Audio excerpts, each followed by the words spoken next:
Hello and good morning everyone. I welcome you all to India's largest e-learning platform, Unacademy. And I welcome you all to my session of Antennas MCQ series. I welcome you all to the Gate Conqueror channel. Just try to confirm the video and audio once here.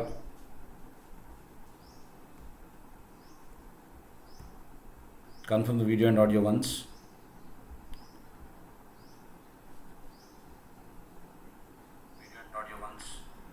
Fine. Yes, it's good. Thank you. Yeah. So this is going to be a very important series. We are into the MCQ series, part 9.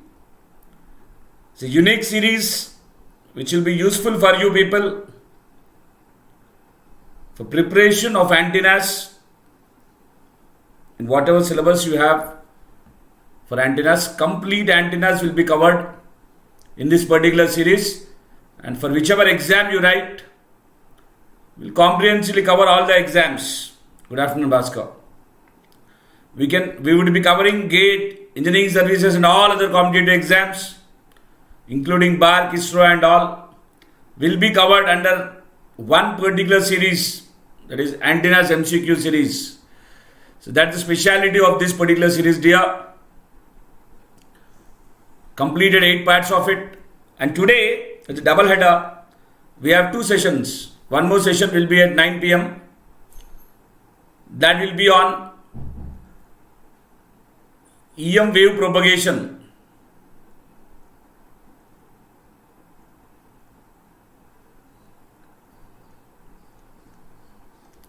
It will be on EM wave propagation, where we'll cover key concepts like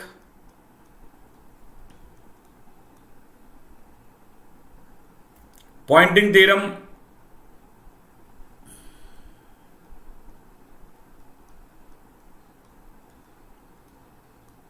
wave polarization,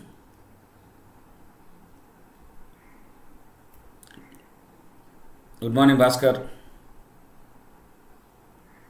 reflection and diffraction of plane waves,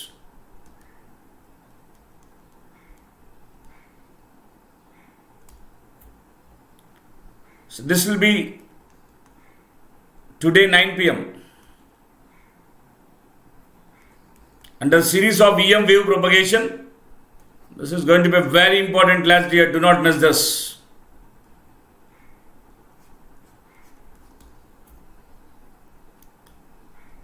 This is for GATE and ESC 2023. This is part of comprehensive coverage of EMFT subject.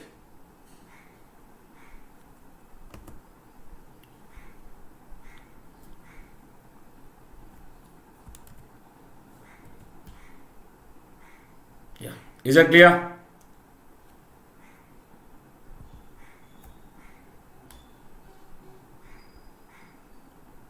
Can someone once confirm the video and audio once, please?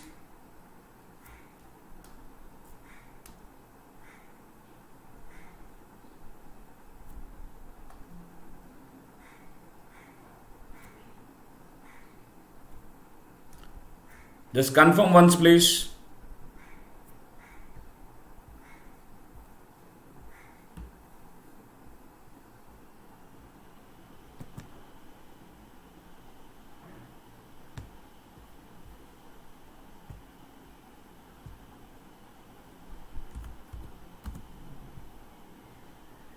One second.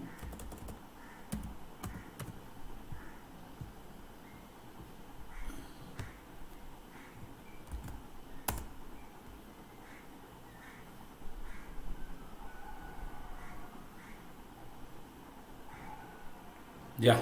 Please confirm. Bhaskar.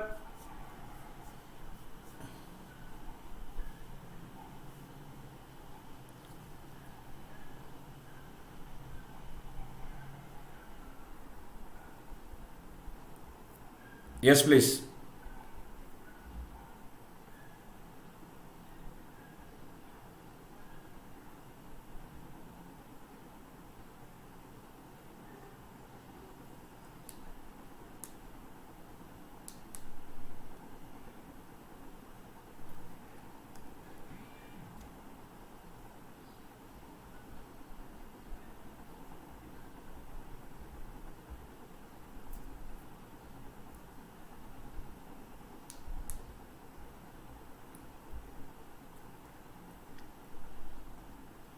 Fine.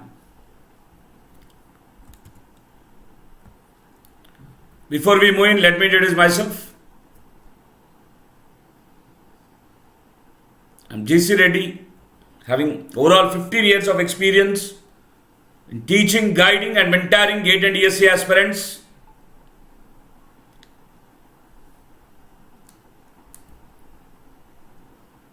Worked as motivation speaker, pan India from the past 12 years, an expert in field theory and communications.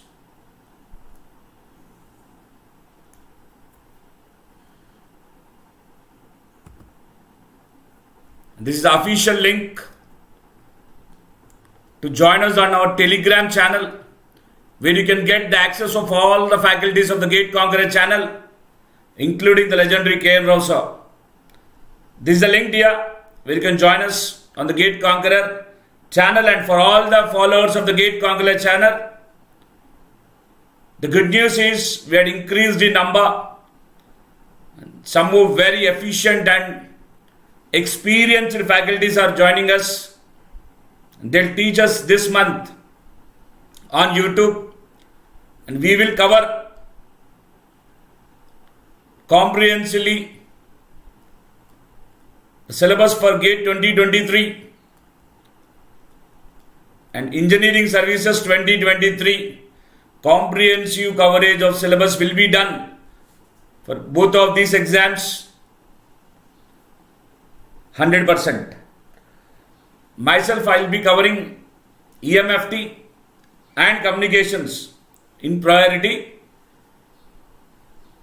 I'll cover these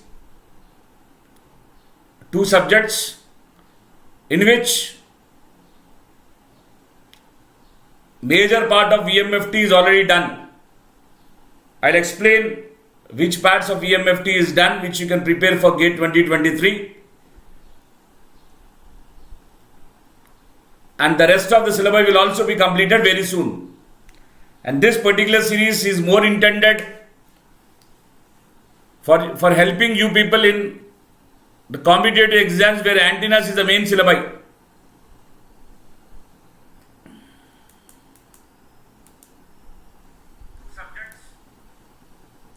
Is it clear?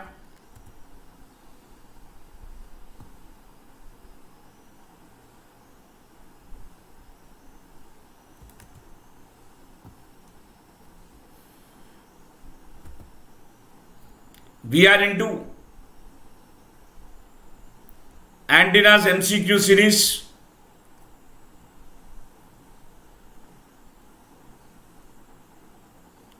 Almost we'll try to cover most of the MCQs, around 500 MCQs will cover, covering most of the previous year question papers from different competitive exams like BARC and ISRO.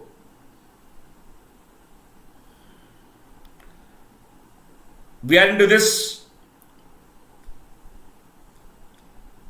antennas MCQ series, which is part of EMFT, and in our GATE Conqueror channel we are covering EMFT syllabus comprehensively for 2023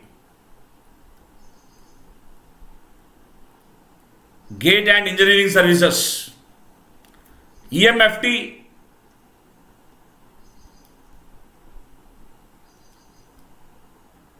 syllabus has 5 modules.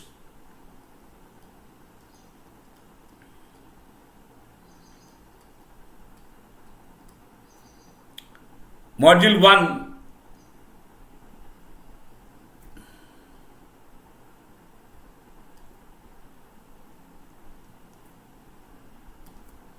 is elements of EMF theory.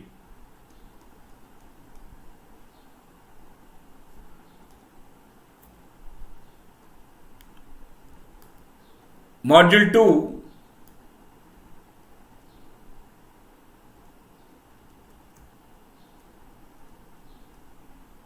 is EM wave propagation.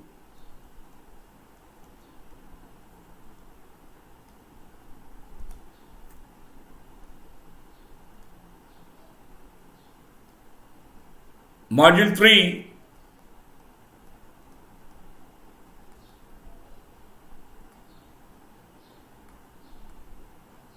is transmission lines.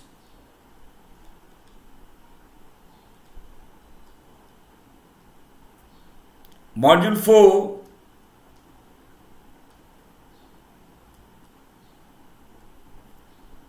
is waveguides.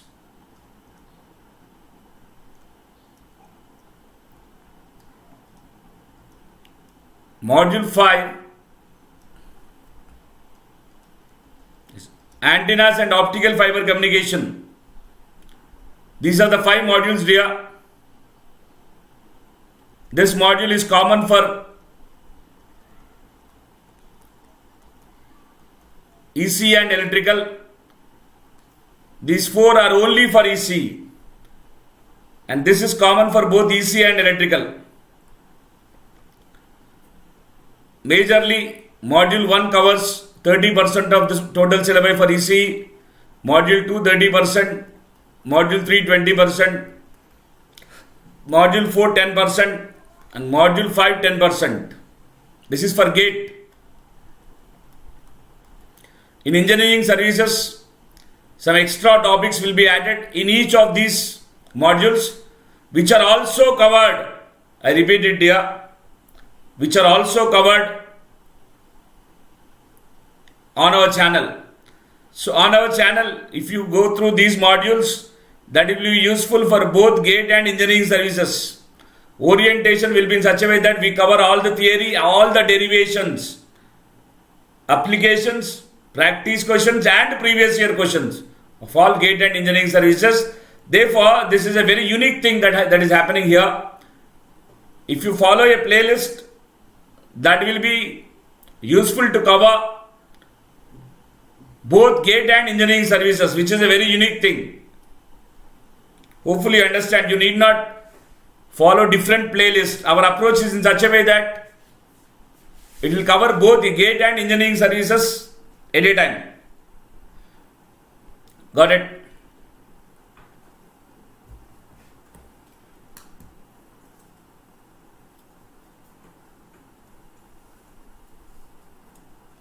Is that clear?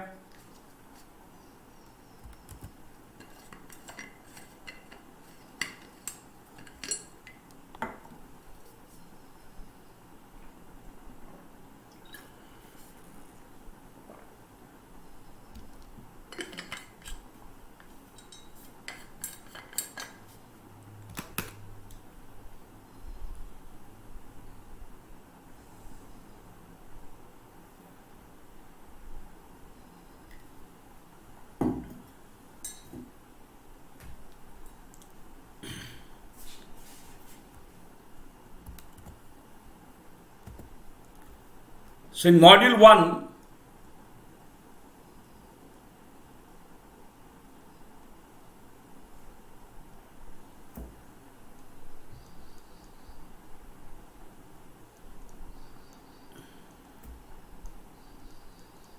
which is elements of EMF theory,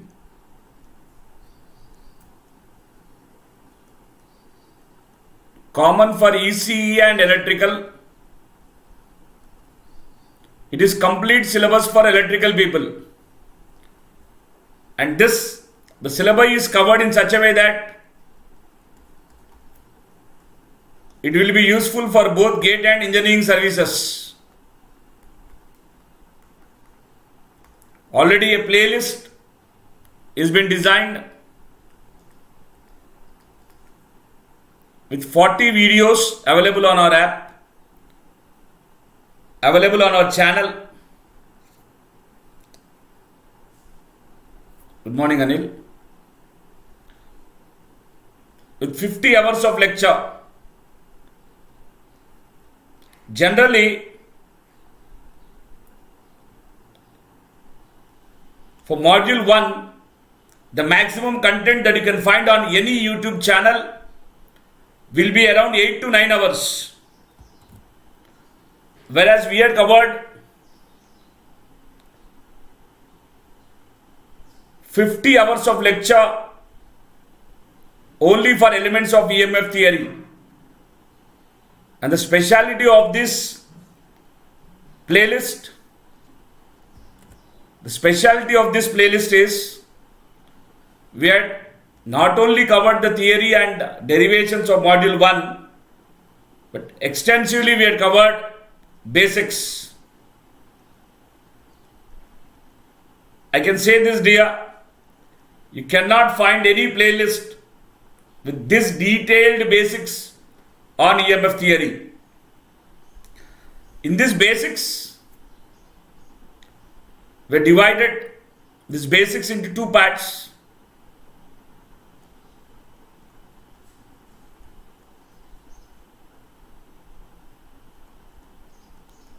One is elements of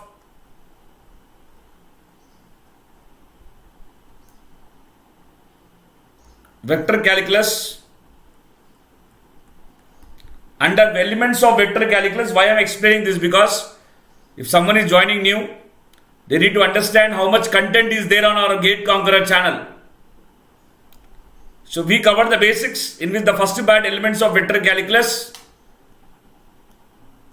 when we started with the basic quantity called scalar, we defined and given examples. Vector,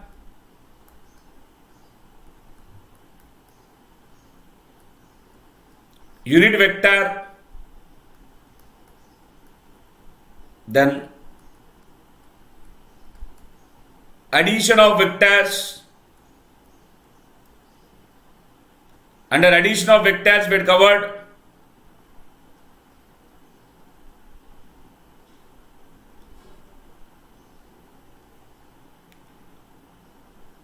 parallelogram law,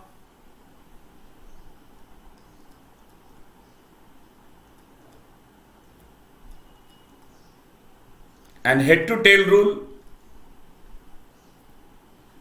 These are the two ways of adding vectors.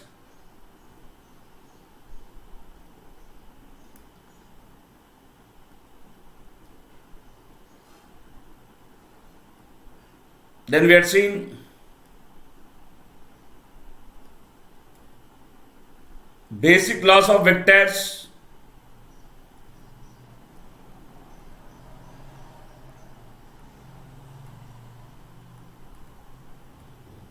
which are commutative,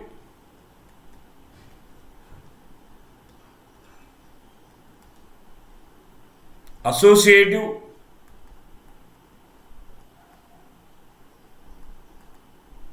and distributive laws.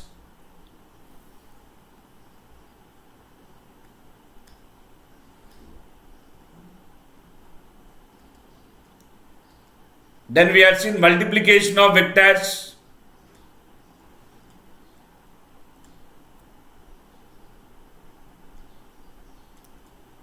under which we covered dot product,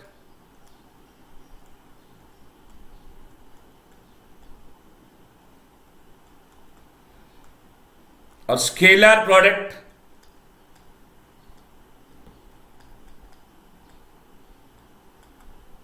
and we covered cross product,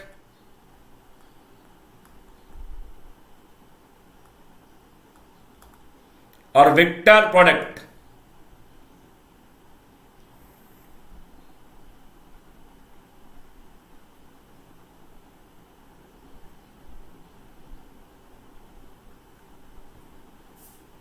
Besides this,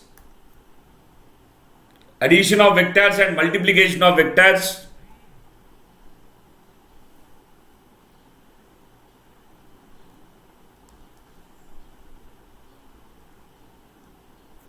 vector identities,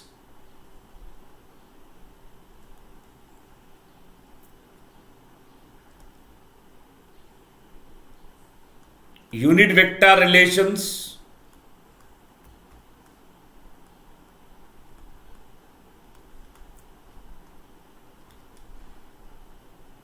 del and its properties, very important, del and its properties, Then we had seen terms like gradient,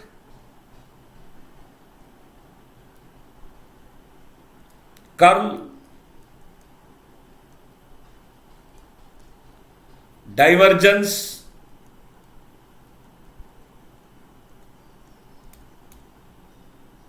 and Laplacian.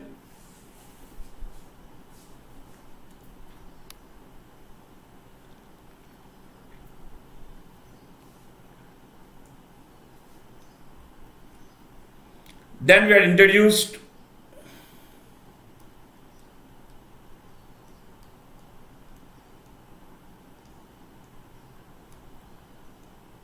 coordinate systems,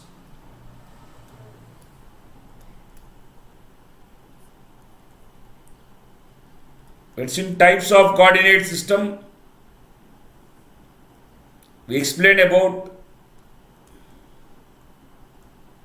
Cartesian, cylindrical and spherical coordinate system. In each of the coordinate system, we have defined the coordinates, their range and their definition.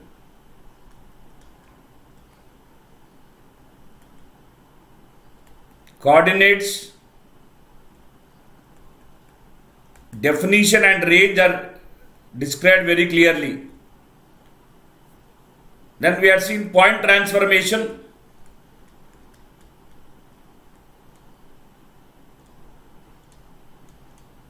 Converting a point from one coordinate system to another coordinate system. Then we have seen differential length, differential surface and differential volume.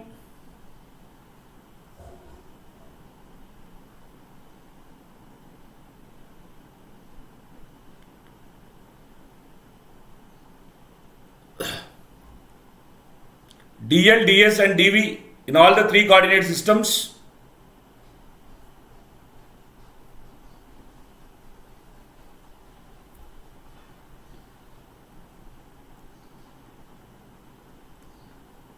In all the three coordinate system,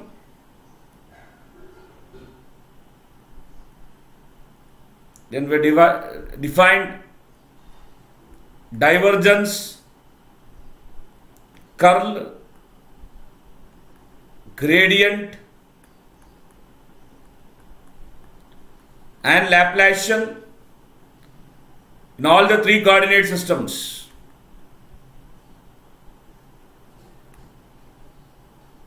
In all the three coordinate systems. See, this is like exclusive content on basics. Near about 15 hours we had spent only on basics, dear. That's the highlight of this module. Around 15 hours we had spent only on basics. This will help you out in learning EMF better. Then in module 1,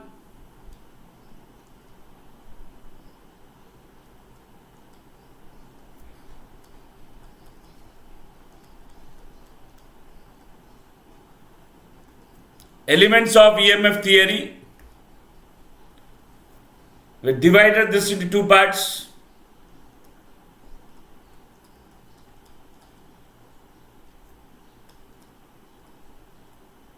Static field theory and time varying field theory.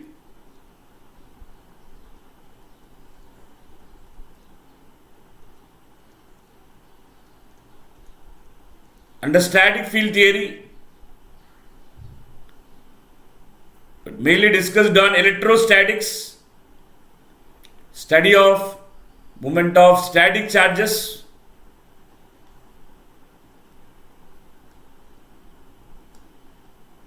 magnetostatics, study of static magnetic field which is due to uniform motion of charges. Under electrostatics and magnetostatics, mainly we are derived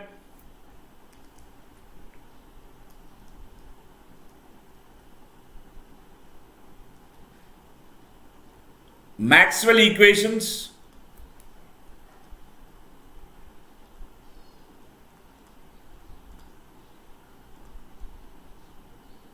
for static fields.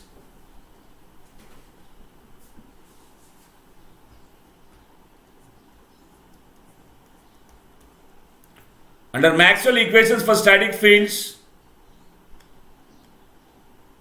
there is the first equation in integral form.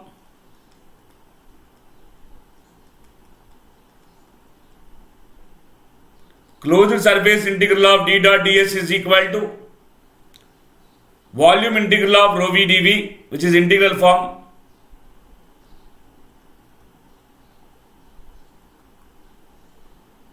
Del dot d is equal to rho v, which is differential form or point form. Source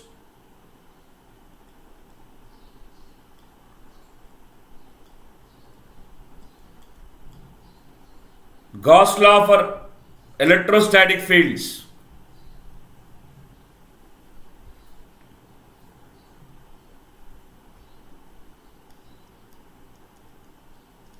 Second equation,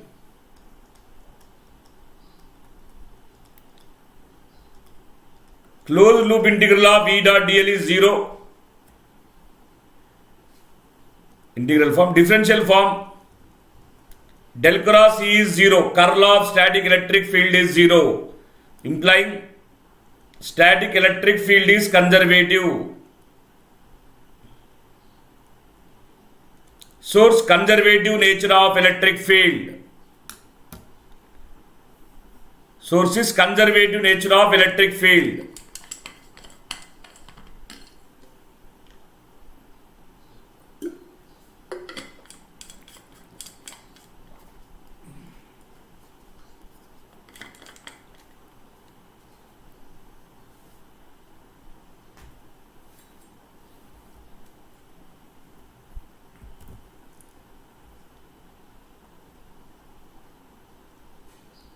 Third one,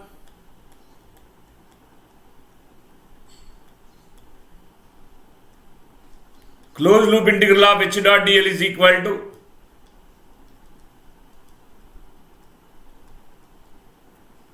surface integral of j dot ds.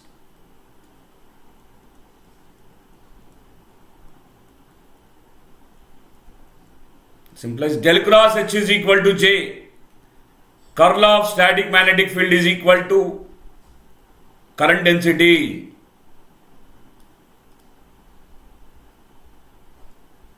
Ampere's law, and according to Ampere, there must be a conductor for the flow of current. Without a conductor, current cannot flow according to Ampere. Fourth one, closed surface integral of B dot ds is equal to 0. This is integral form.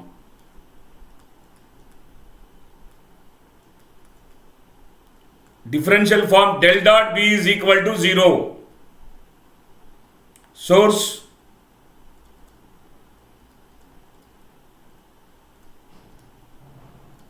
non-existence of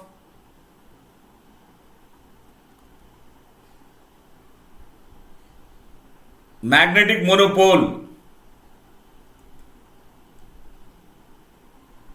also given by Gauss law for magnetic fields.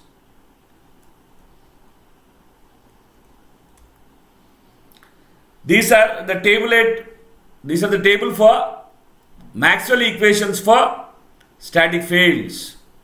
These two are from electrostatics, these two are from magnetostatics.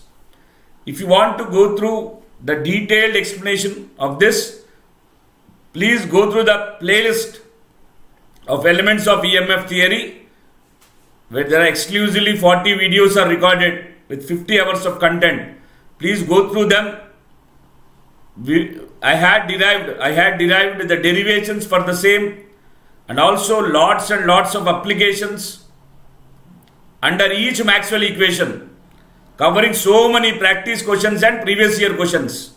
Please go through the playlist here. I'm just trying to give the overview here.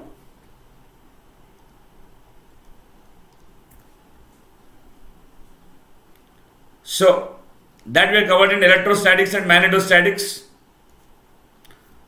Other than these Maxwell equations, most importantly, we had covered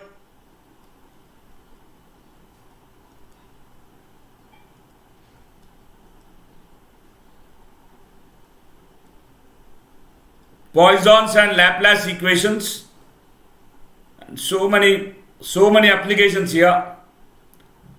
Previous year question paper problems we had solved, practice questions we had solved, so many applications we had solved under Poisson's and Laplace equation. Unique highlight of this playlist.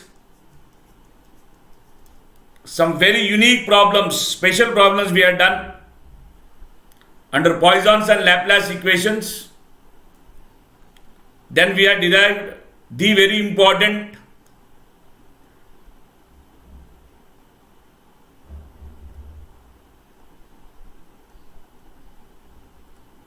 boundary conditions,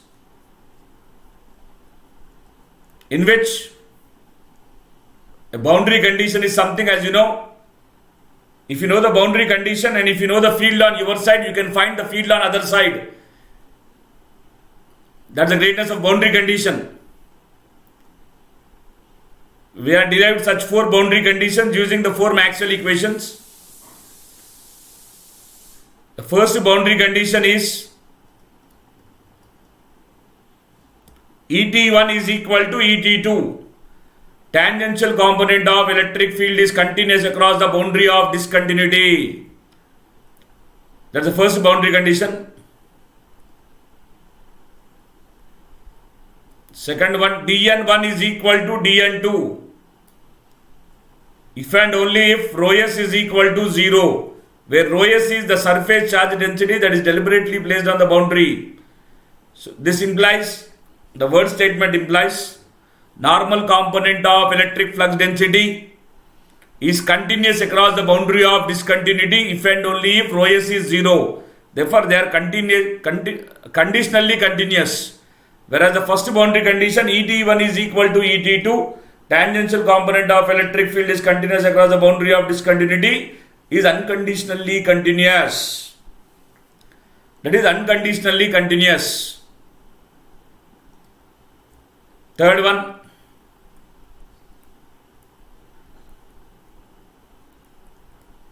HT2 minus HT1 is equal to K cross AN, vector form.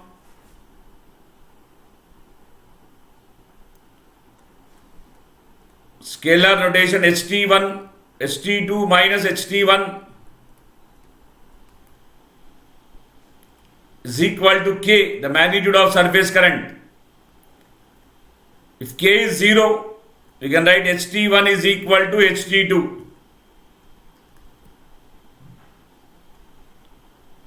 If and only if surface current placed on the boundary is 0. Again, it is conditionally continuous. Tangential component of magnetic field intensity is continuous across the boundary of discontinuity. It is conditionally continuous. It is continuous only if and only if K is equal to 0 or surface current is 0.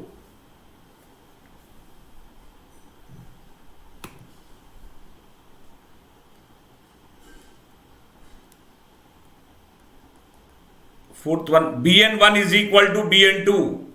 Normal component of magnetic flux density is continuous across the boundary of discontinuity. Again, it is unconditionally continuous. These are dielectric boundary conditions. If we consider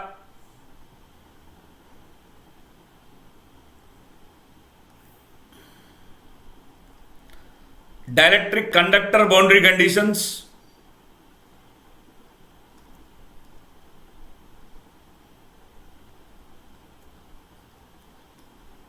under dielectric conductor boundary conditions, we have derived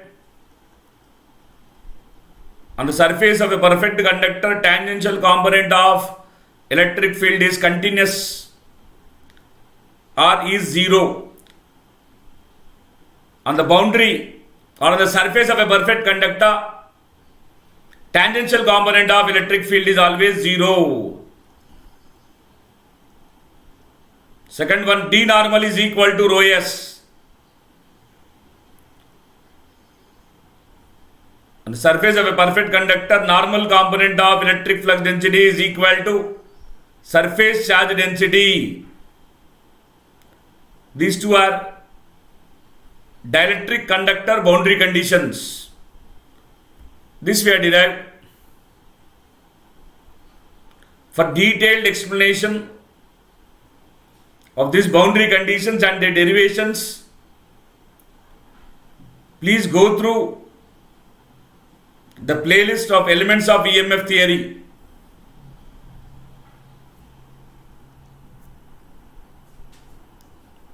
The important laws that we had covered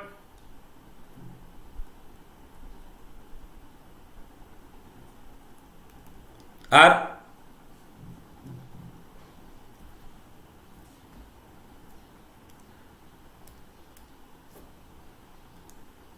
Coulomb's law,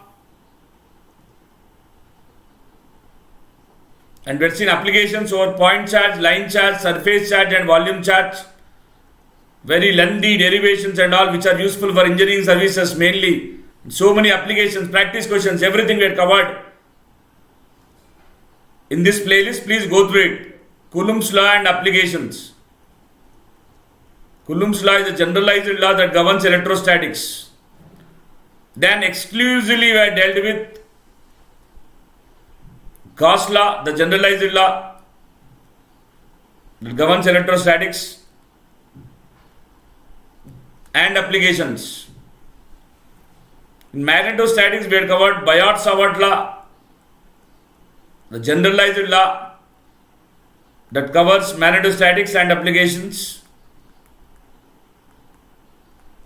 and we had covered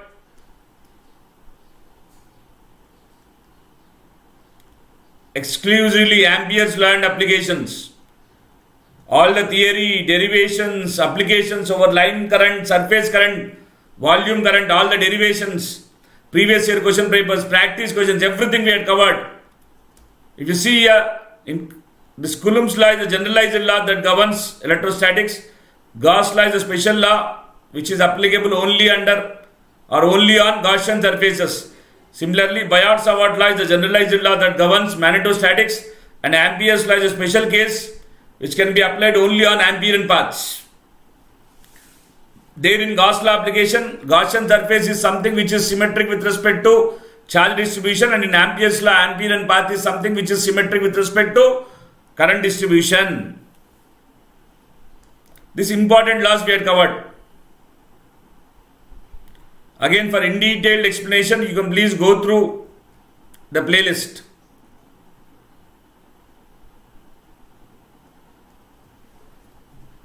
Under static field theory only, we had covered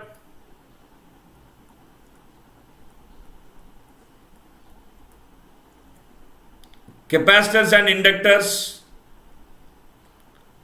It's also very important concept, especially exclusive understanding on work done and energy density is also covered with so many applications. Some wonderful applications are given. So much of concept is been explained here.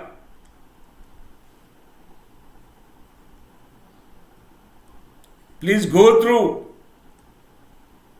the playlist for detailed explanation. Then we are also derived, this is the first part, static field theory. The second part,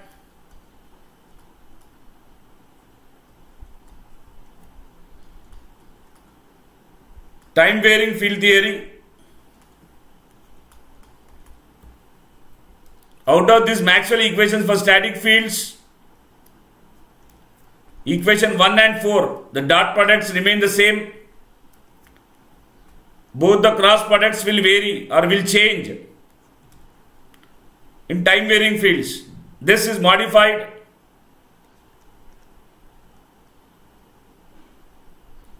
by using Faraday's law,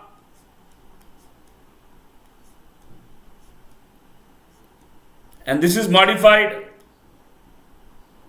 by using Maxwell contribution.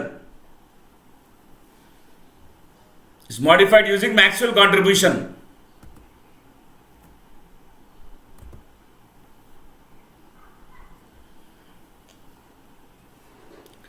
Is that clear? So Faraday's law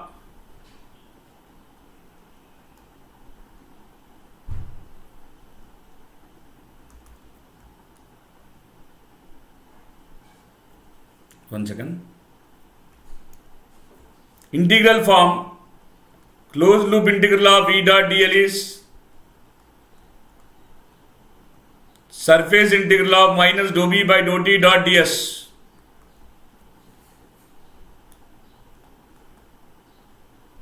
That's integral form. And differential form,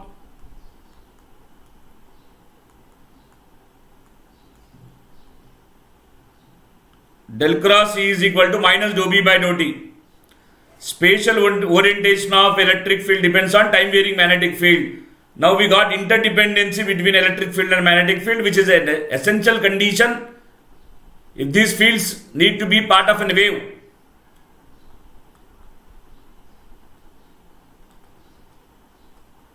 Next is Maxwell contribution. Closed loop integral of h dot dl is equal to surface integral of j plus jd dot ds. Integral form, differential form, del cross h is equal to j plus jd, where j is conduction current density given by sigma e, jd is displacement current density given by dou d by dou t. Again, if you want in detailed explanation,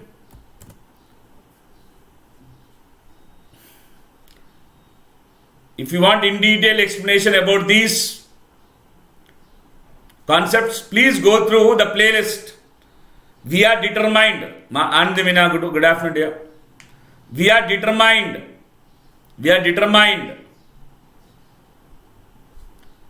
to finish the syllabi comprehensively for GATE 2023. So this content is already available on our app. Is that clear?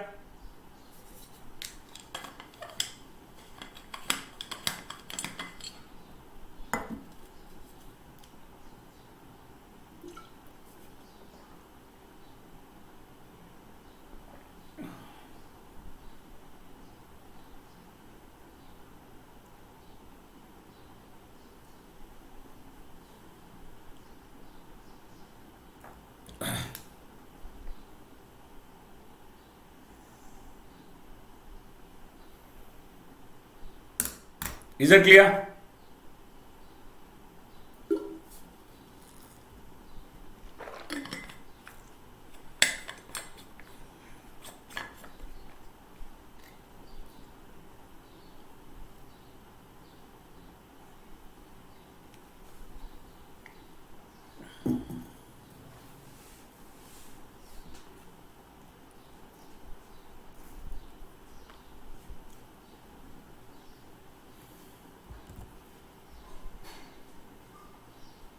So that is module 1.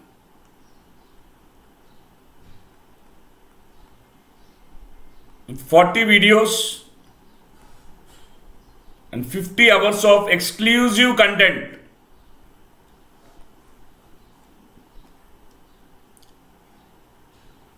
On module 1. Exclusive content on module 1.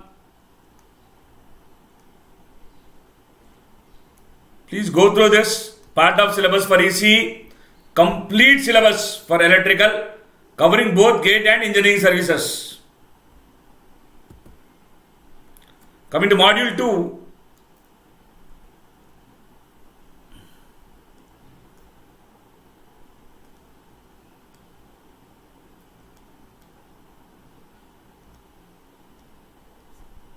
module 2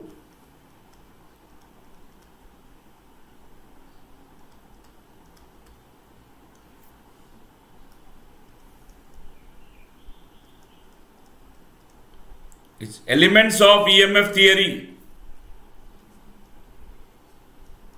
Module 2. Elements of EMF theory. Sorry.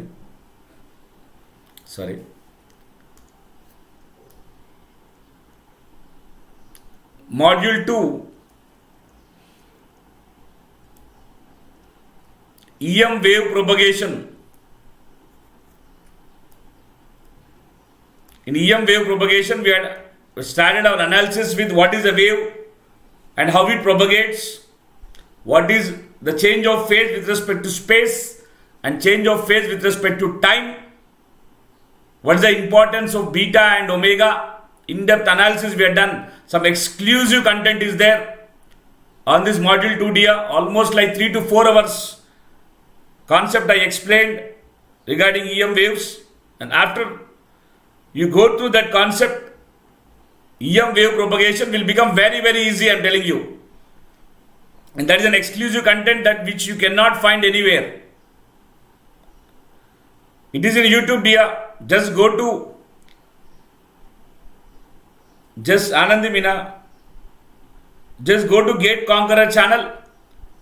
Select playlist. Go to EMF Theory. Elements of EMF Theory. A playlist is created with 40 videos. You can access right away. It is on our YouTube channel. Gate Conqueror. On our channel, the channel in which we are seeing this lecture. Okay dear? You can just give that or circulate that playlist. Will be useful for your engineering, gate and engineering services.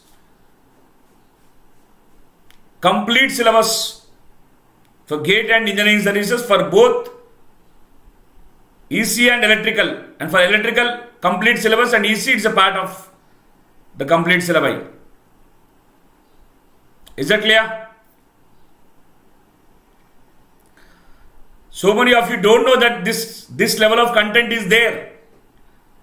So I like to educate you people that this content is already available on our app. I mean, it is already available on our channel, the Gate Conqueror channel, through which you can access this exclusive content.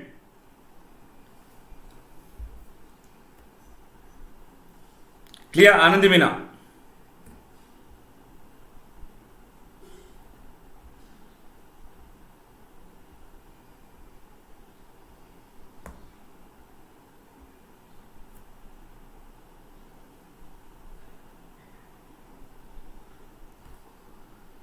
Is that clear?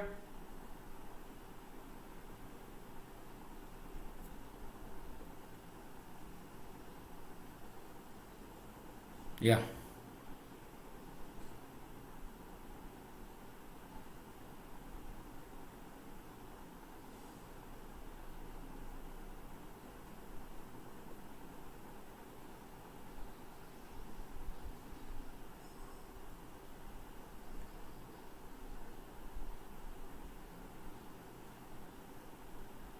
One second here. Yeah. Yeah. Good.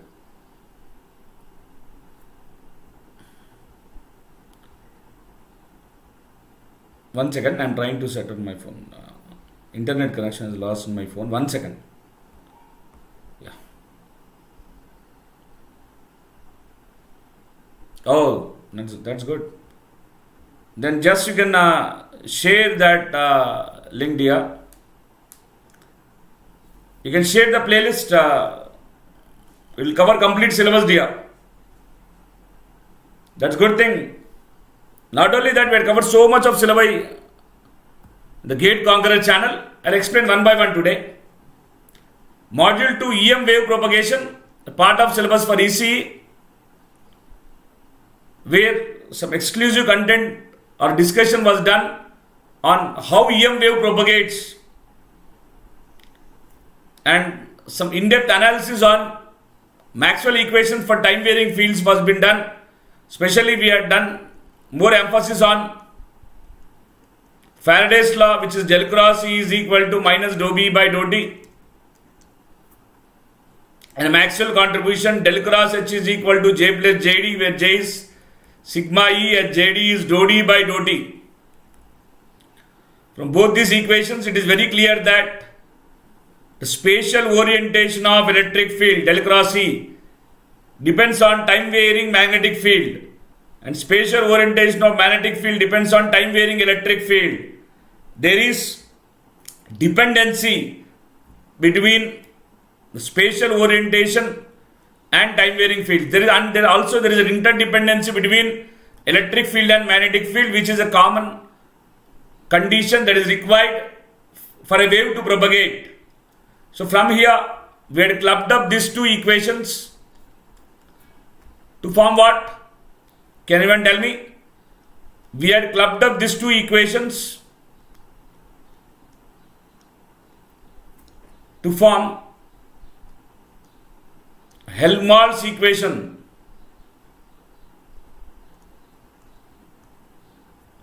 Helmholtz equations are nothing but wave equations which will tell you how the wave will propagate. Okay. Yeah.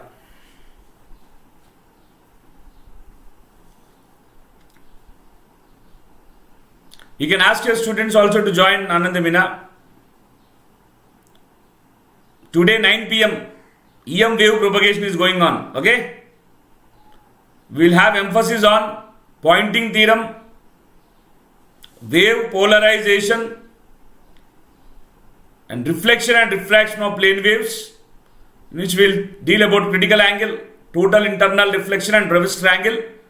Not only theory, but also we will solve previous year question papers and also practice questions.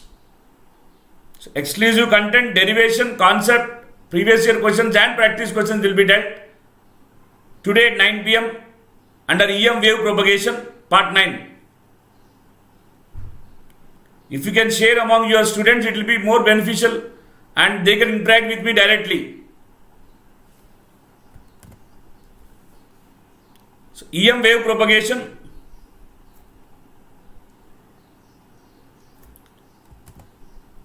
under EM wave propagation,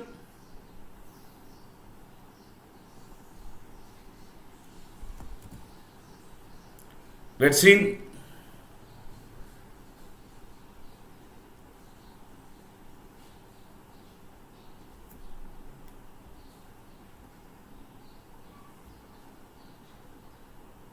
EM wave propagation in free space. Free space means conductivity is 0, epsilon r 1 and mu r is equal to 1. Let's see how EM wave propagates. We have done the derivation, which is very much useful or very important for engineering services. The derivation we have done, and we derived the values of alpha, beta, velocity and eta.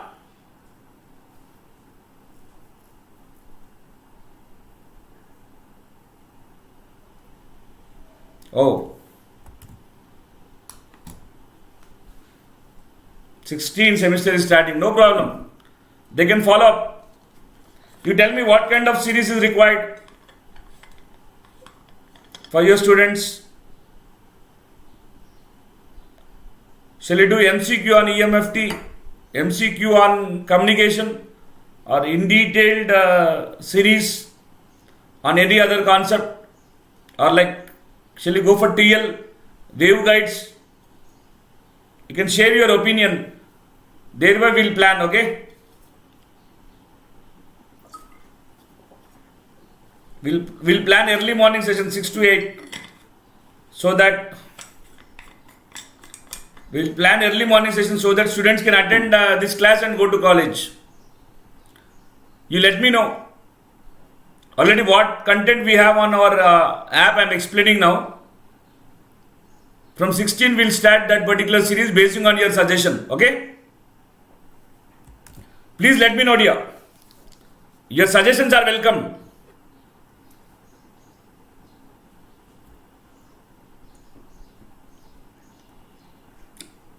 How many students will attend? You tell me. Basing on that, I'll plan that particular series which will be useful for them. I want, like, if they attend my class, their regular theory concept should be clear, practice problem should be clear, competitive exam problem should be clear, previous year question papers should be clear. In that way, I'll plan the series. After EM wave propagation in free space,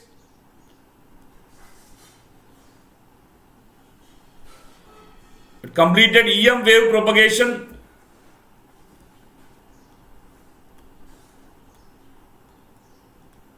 in materials, sigma not equal to 0, epsilon r greater than 1, mu r greater than 1, where we have derived the generalized expression for alpha and beta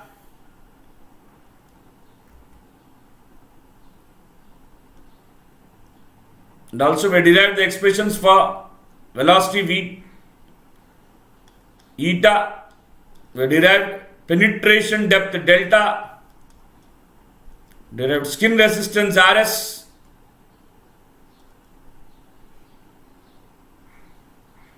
and the interrelation between surface resistance and delta.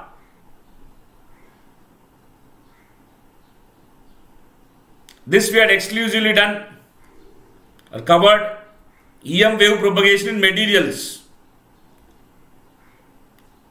Most importantly, we had covered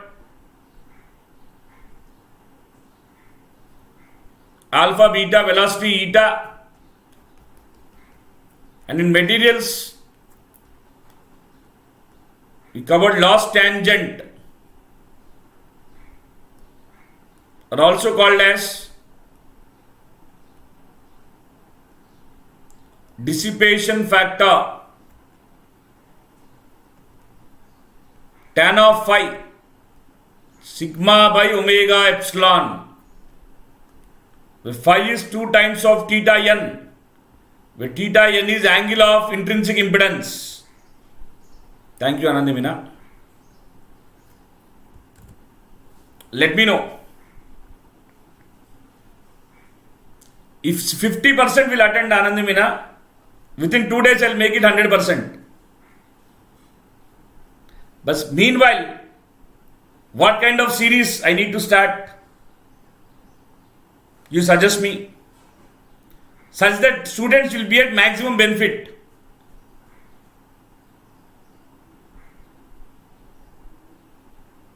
Keeping students' benefit into consideration, just suggest me what kind of series is their requirement now.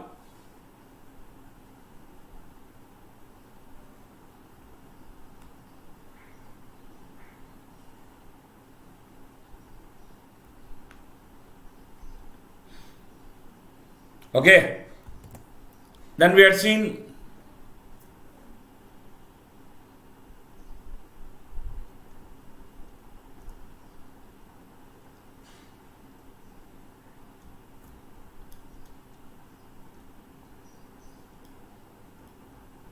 EM wave propagation,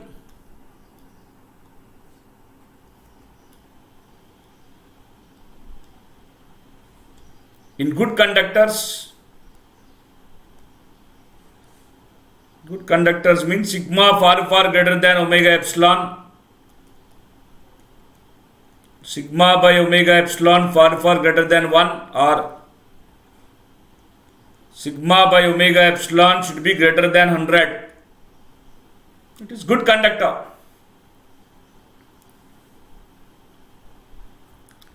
And in which we have derived the expressions for alpha,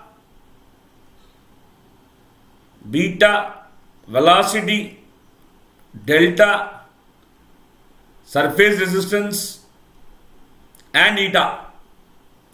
Again, if you want these derivations to understand, if you want to go through these derivations in detail, you please go to the playlist of EM wave propagation, which has 8 videos.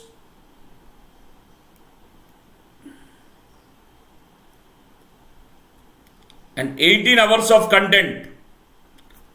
And this is the current series. This playlist is not done. This series is not done. We are into EM wave propagation series. Today night 9 p.m. we'll continue this particular playlist and complete this EM wave propagation. Very good. Okay dear, then we'll plan, okay? Anandamina. After that we'll plan.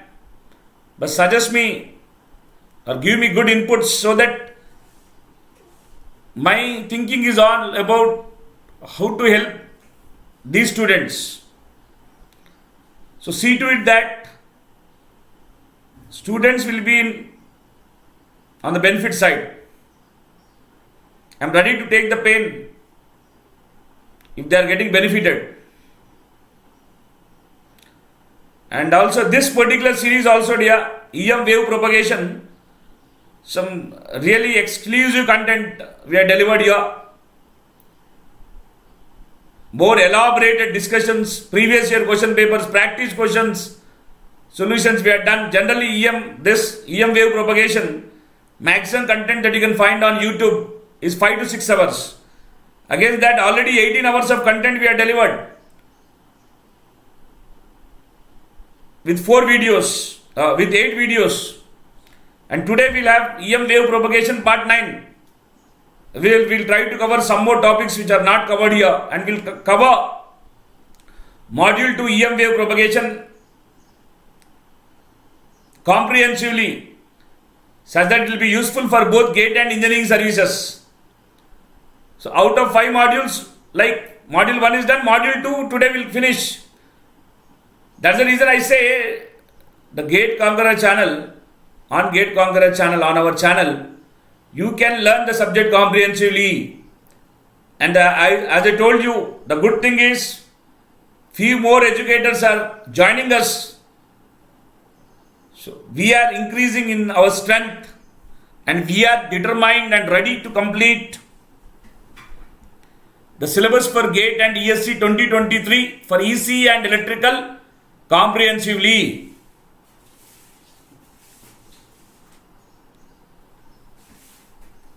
Okay.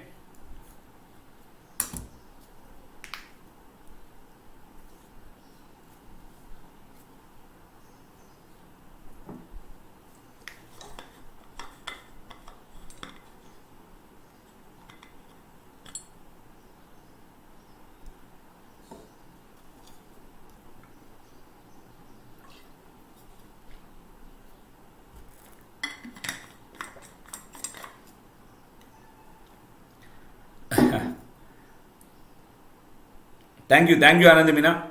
We'll have some wonderful sessions, don't worry. I'll be more than happy to help those 200 students. Just share the playlist, which are already available, and we are improving and adding on this playlist so that some comprehensive content for EMFT will be ready. And please let me know if they want to listen again the live classes. Instead of going through recording, we'll take the live classes so that they can interact with me.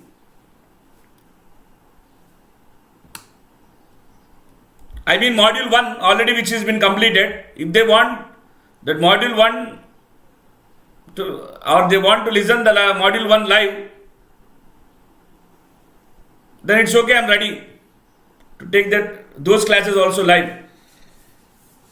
The basic plan is to complete module 3 and module 4 so that complete recording for EMFT will be available. That's a basic idea. But of course, I am ready to change that idea also if they want to listen or interact with me in live. So that we have discussed EM wave propagation in good conductors. These derivations which will be useful for engineering services. We have done the derivations, we have done practice questions, we have done previous year question paper solving, so that now this will be useful for both GATE and engineering services. That's the uniqueness of all our playlists. All our playlists will be in a unique way such that it will be useful for both GATE and engineering services.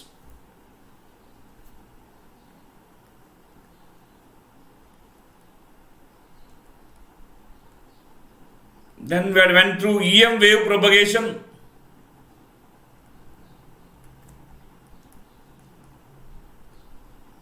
In good dielectrics, good dielectric is a case where sigma is far less than omega epsilon. Sigma by omega epsilon is far less than 1. Sigma by omega epsilon is less than 1 by 100. In this also we have derived the expression for alpha, beta for good dielectric, velocity and eta. And also we had covered a small extension of this good dielectric case. EM wave propagation.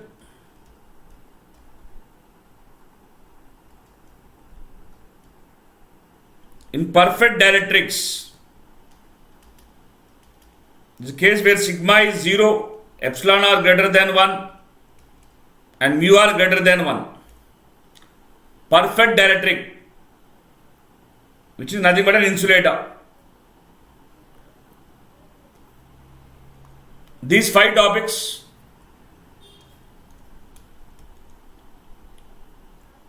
contribute for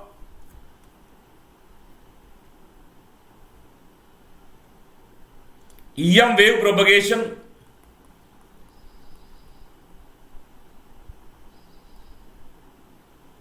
in different mediums. These are the 5 topics that we covered in this playlist of 8 videos.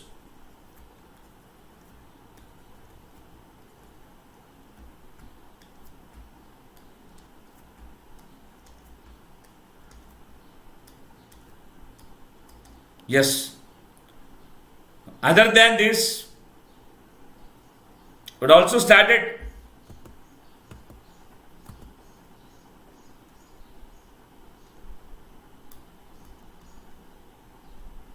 pointing theorem. And remember dear, in EM wave propagation for different mediums, we had covered complete theory. We have done all the derivations, solved all the practice questions and previous year questions. Everything is covered, so that it will be useful for both GATE and engineering services.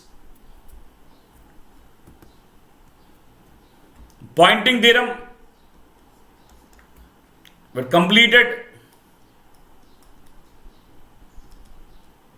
The derivation and theory associated with pointing theorem. We derived the expressions for instantaneous complex average or real and imaginary pointing vector. What is left out is we must do practice questions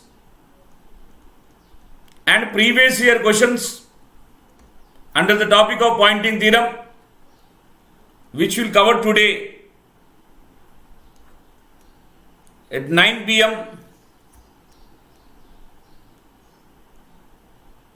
EM wave propagation 9, the 9th video of this particular series. Already 8 are completed. There I'll discuss about this topic. Derivation theory completed in part 8. Practice questions and previous year questions will deal. 2 more topics will cover which are not covered under EM wave propagation. will be covered in the subsequent classes, which are wave polarization. As we know, wave polarization mainly depends on the orientation of electric field. Theory, derivations, some excellent concept on wave polarization. Previous year questions, some interesting previous year questions, some very interesting practice questions will be covered. My favorite topic, wave polarization actually, will be covered mostly today or tomorrow also. There is one more session at 9 p.m. Today or tomorrow session, EM wave propagation 10, we'll try to cover it up.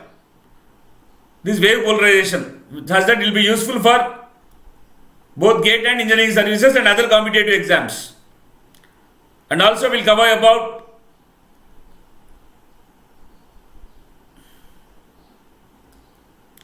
reflection and refraction of plane waves,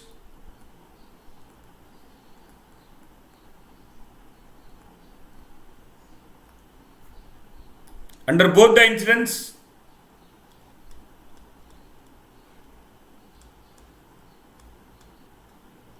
Normal and oblique incidence.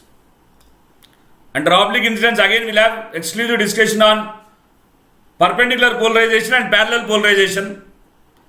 And in this topic, we'll discuss on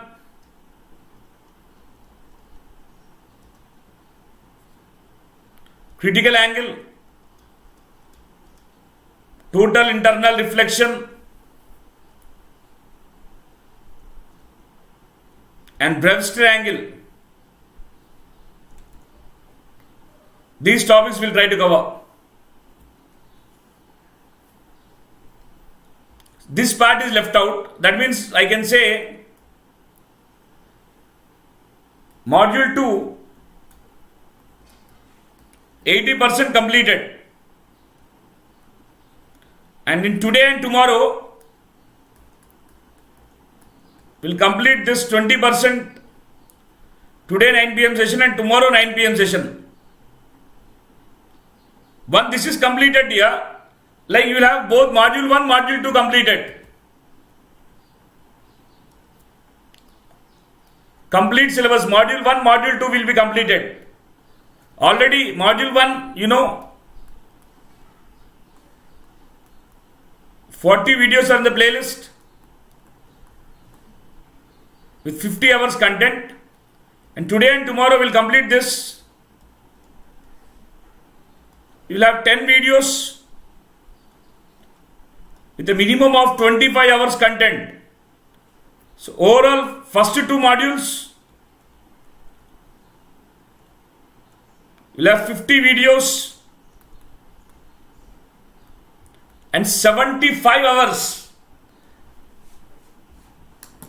See dear, for complete EMF, I've seen people taking 30 to 35 hours. Only first 2 modules, you'll have 75 hours of content available on GATE Conqueror channel. This is not any fantasy, because already 68 hours are available. I just added 8 more hours. 68 hours are already available only for these 2 modules. Clear?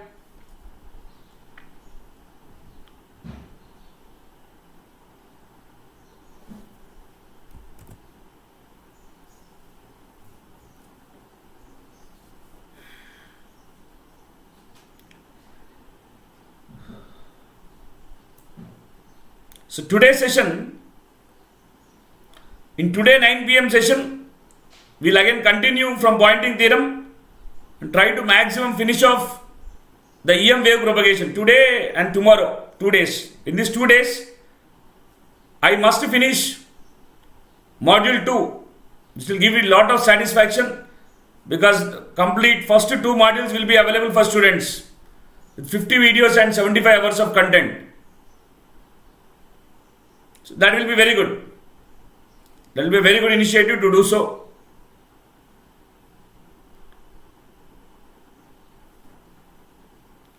Most probably we will finish it off.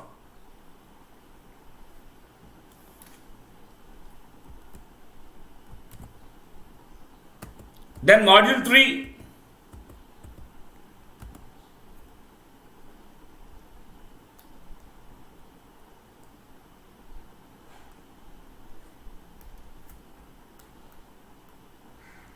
is on transmission lines.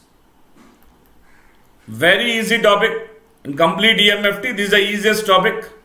This also will be dealt in detail. In module 4 is waveguides, in which we had covered rectangular waveguides and circular waveguides. So this I'll plan to cover parallelly. Like morning sessions will start TL, evening sessions will start waveguides. In this way, parallelly I'll try to finish 3 and 4. 1 and 2 almost, 1 is completed, 2 80% completed, and by today or tomorrow, module 2 also will be completed. 3 and 4 will start parallelly.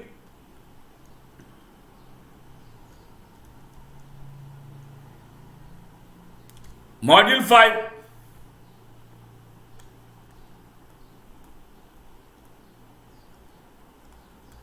is antennas and OFC. These antennas are exclusively dealt in one more playlist named as Antennas Mahamarathon series.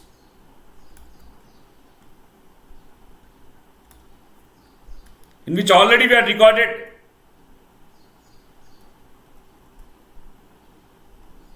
18 videos with 38 hours of content.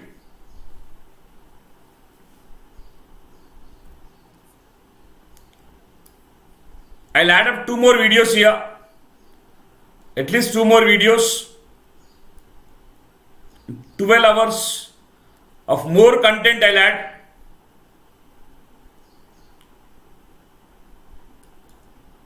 Making it a 50-hour content. Remember, already 18 videos in the Antennas Mahamarathon series are already available. Just few more videos I'll add, with 12 hours of more content I'll add. This is already available. OFC will deal with a separate series. Is that clear?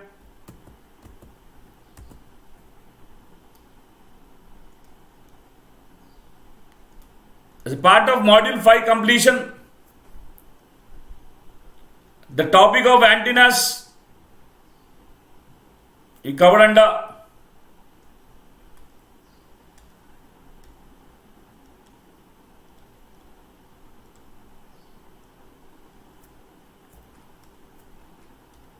Antennas Mahamarathon series.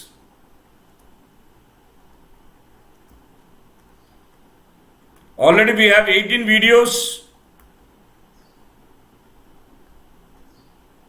with 38 hours of content. And here again I can say you cannot find an in detailed series on antennas other than this. I can proudly say this.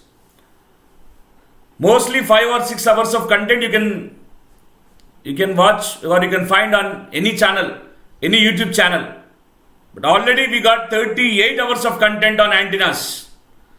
So this is like everything about antennas are covered in this Antennas Mahamarathon series.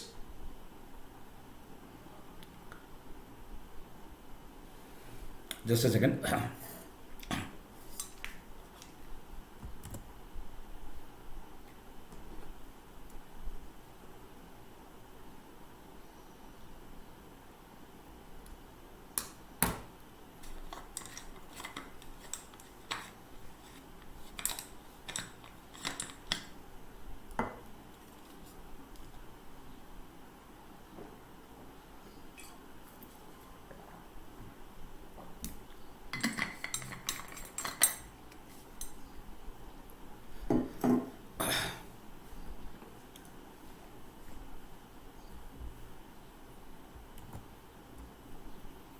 Under Antennas Mahamarathon series,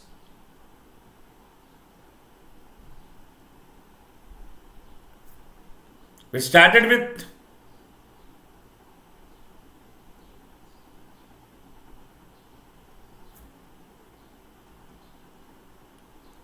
antenna basic terminology.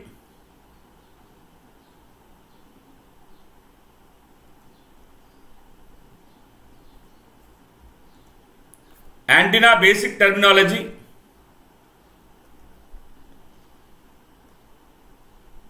Then we went through current distribution in antennas.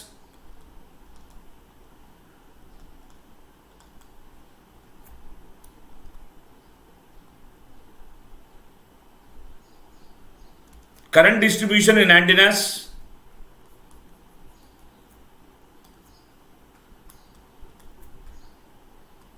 Then we had seen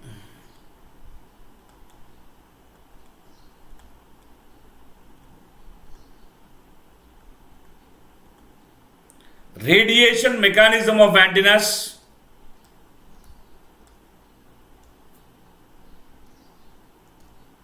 In which we had covered radiation by single wire, two wire,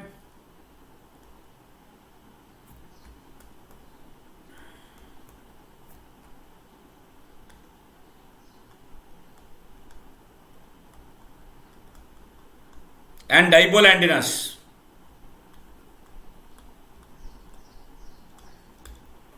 We have seen the radiation mechanism, which follows the formula L into di by dt is equal to Q into acceleration. Only when this equation is satisfied, the antenna will radiate. That again, why that particular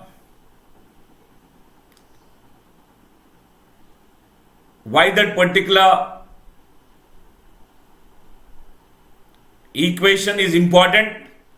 Already explained in Antennas Mahamarathon series. MFT. Amit, today you attend 9 p.m. Today 9 p.m. session will complete today and tomorrow. 2 days. 9 p.m. session. In 9 p.m. session, we will cover EM wave propagation. Completed. We'll complete today, tomorrow. Bus 14th March, we will complete EM wave propagation. Total 25 hours of content will be completed. Hopefully, I went through previous questions now. Previous playlist you might have gone through. Today, pointing theorem problems, theory on wave polarization, practice and previous questions on it, and reflection and diffraction of plane waves. These are the topics left out, will be completed today and tomorrow, 9 p.m.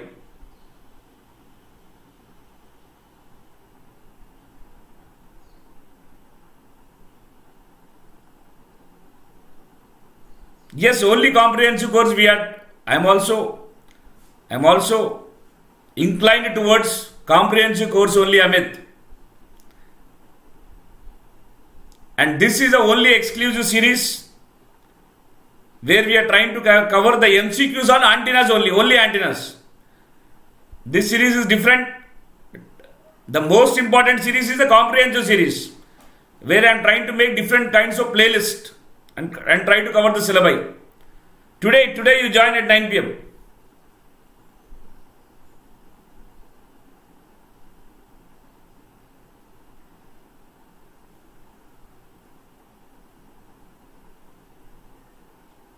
Okay.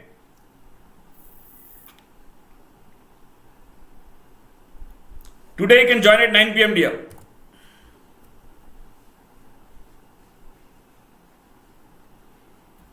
Then we had covered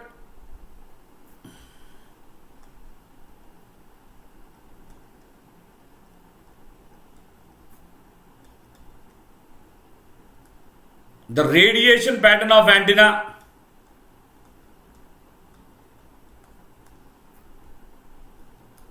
Under the radiation pattern, we have covered the terms like main lobe,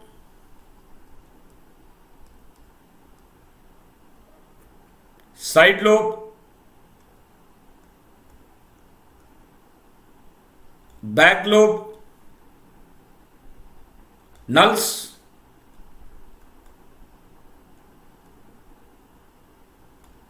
first nulls, side lobe ratio or side lobe level, front to back ratio,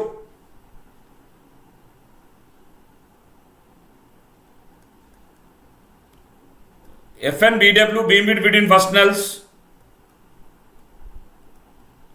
half power beam width, relation between FN BW and HP BW, beam area and its relation to half power beam width. Mainly we are covered these concepts under radiation pattern of antenna. Good afternoon, Srikanth.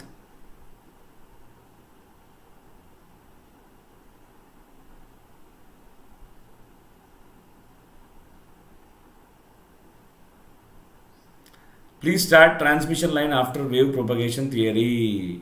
Yes, we will start.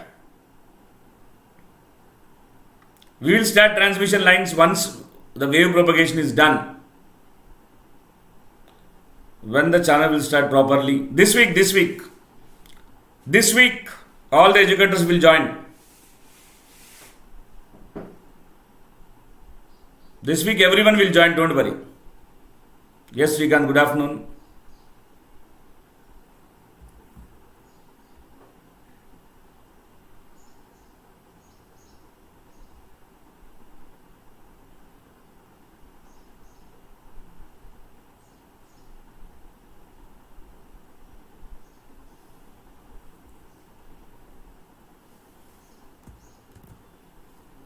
So this we are covered under radiation pattern of antenna.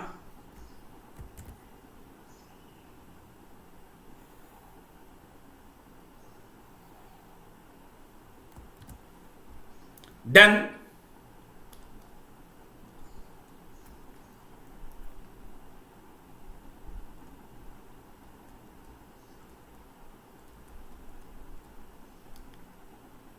under radiation parameters of antenna,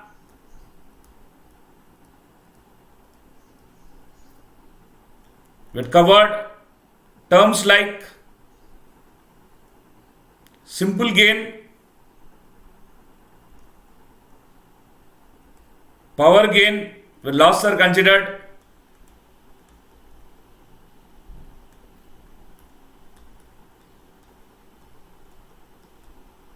directive gain,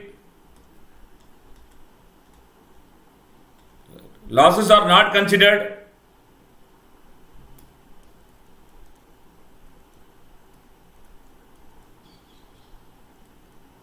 directivity,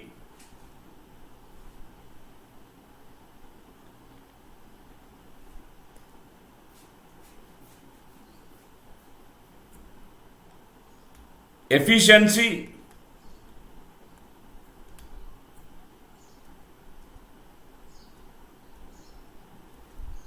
radiation resistance,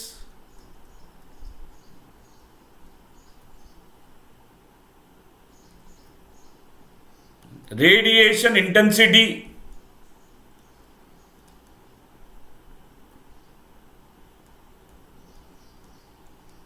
these are the main terms we are discussed under radiation parameters of antenna.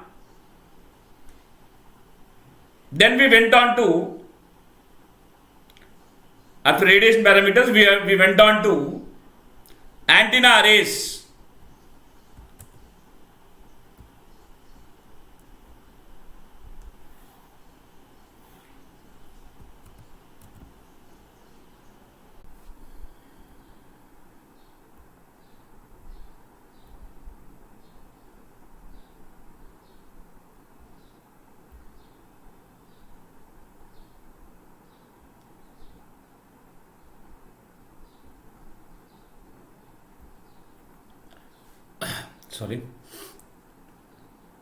In antenna arrays, it started with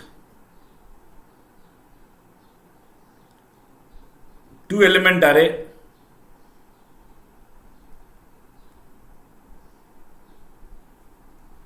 And we discussed all the 5 cases of the two element array. Case 1, D is lambda by 2, distance between the elements of the array is lambda by 2. Phase difference alpha is 0, which leads to broadside array.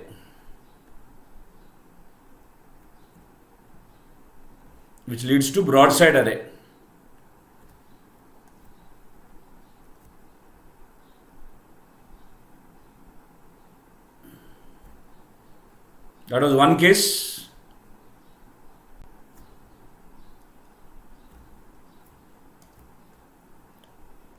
Where the radiation will be perpendicular to the axis.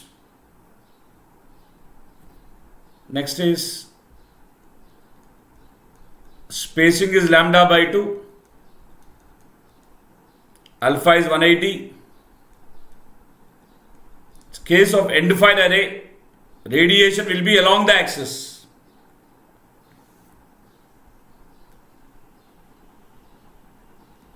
Distance is lambda by 4.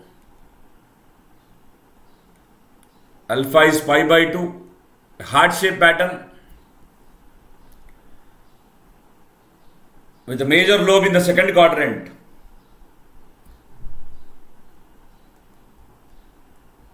Distance is lambda by 4.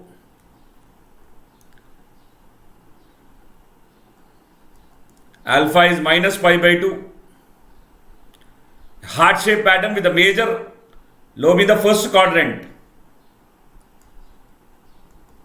Distance is lambda, alpha is 0. This will lead to flower shape pattern. In detailed explanation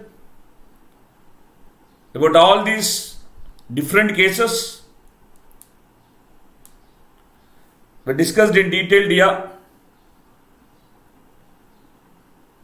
Just go through the Antennas Mahamarathon series for in detailed explanation about these different kinds of arrays. Then we went for n element array.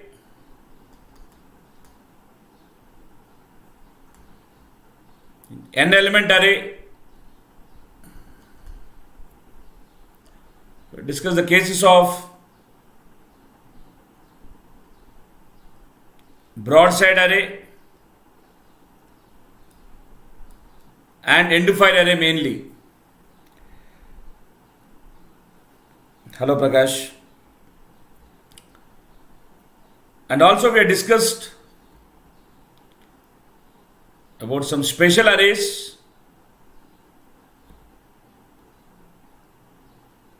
which are Hansen and Woodyard array,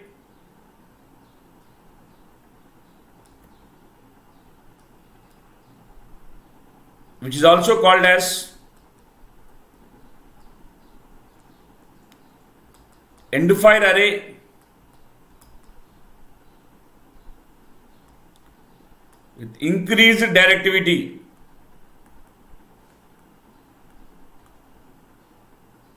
Also called as end-fire array with increased directivity. Instead of maintaining alpha is equal to minus beta d, we maintain alpha is equal to minus beta d minus pi by n, where n is the number of elements of the array. By doing so, the directivity will be increased by 78.9%. So that's a special array. And under special arrays, we were also discussed about a binomial array, which is a broadside array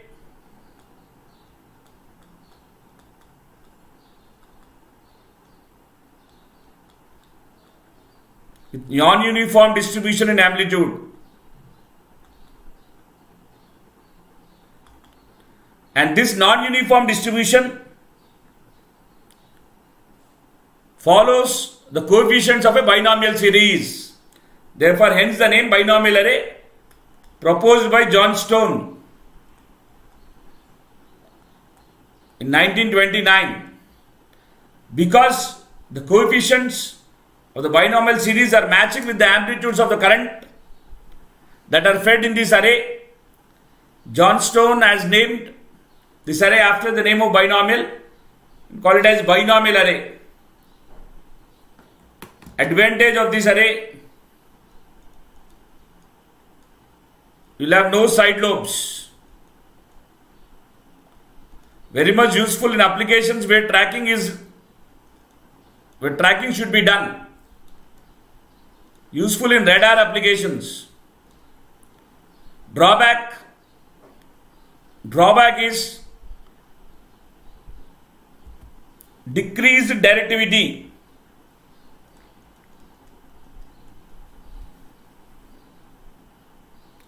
Drawback is decreased directivity.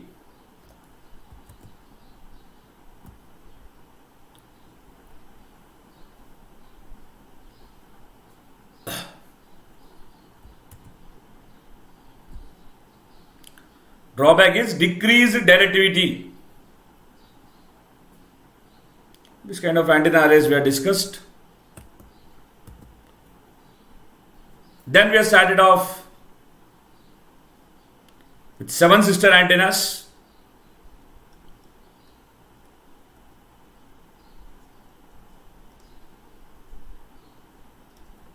In 7 sister antennas, started our discussion with folded dipole antenna.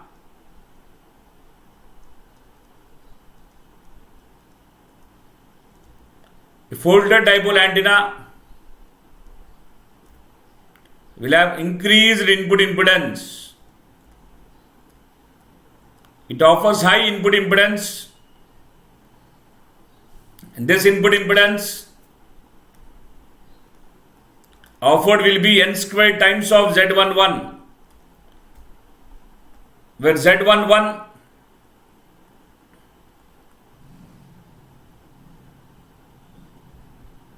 is the input impedance of half wave dipole. Input impedance of half wave dipole standard 73 ohm. For folded dipole, it is n squared times of 73 formula, where n are number of poles. In folded dipole, there are 2 poles, therefore 2 square 4 times of 73.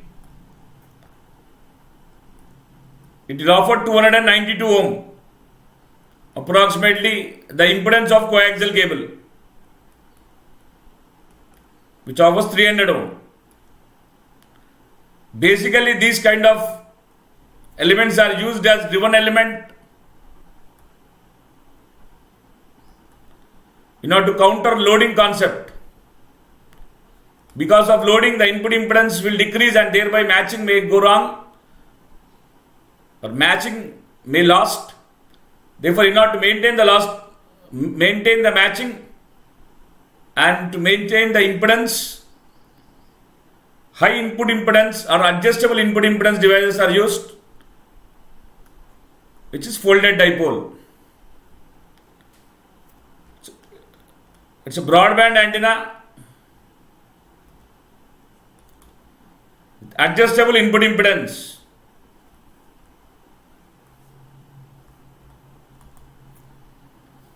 It's an impedance matching device, mainly used as driven elements in the parasitic arrays.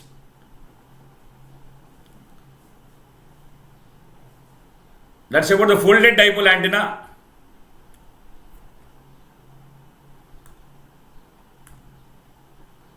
Show you some of the pictures of folded dipole antenna.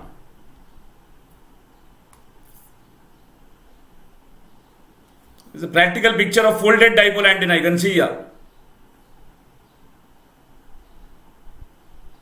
To start with, I am showing you dipole.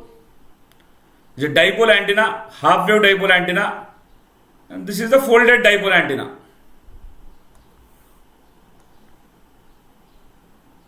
This is a folded dipole antenna.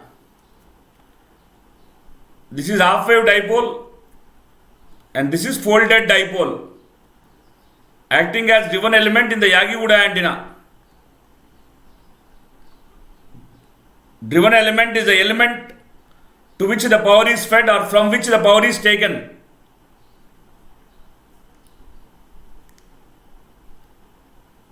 This is practical folded dipole antenna you can see here. This is practical folded dipole antenna. Two half-wave dipoles in parallel. Two half-wave dipoles in parallel. Clear? That's the first sister. I gave this name of 7 sisters, indicating that 7 important antennas. In the 7 sister antennas, the first antenna is folded dipole. I explained about it. For in detailed explanation about folded dipole antenna, please go through the Antennas Maha Marathon series.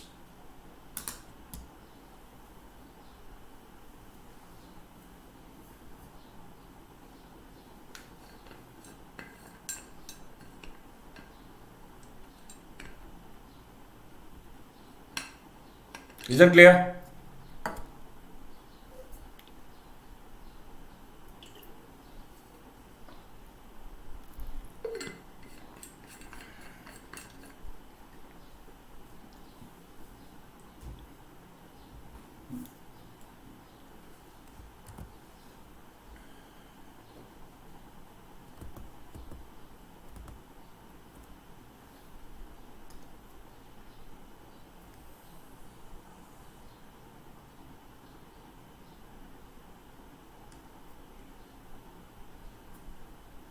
The second antenna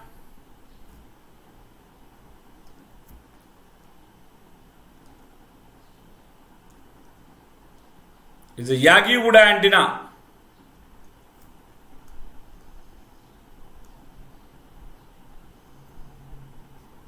Yagi-Uda antenna is a receiving antenna used for TV reception previously. It is a high gain antenna.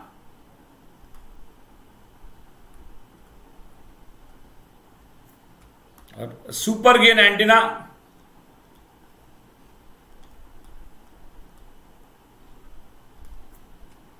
Or a super directive antenna.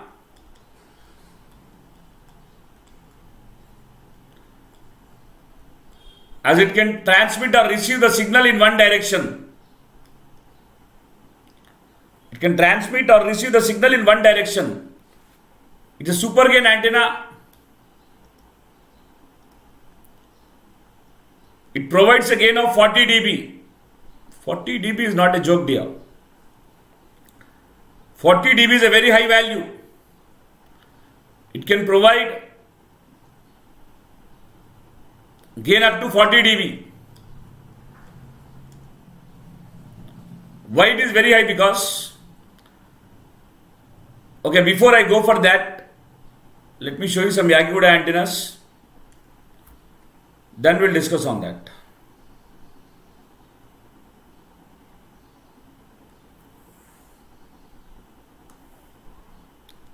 This is a Yagi-Uda antenna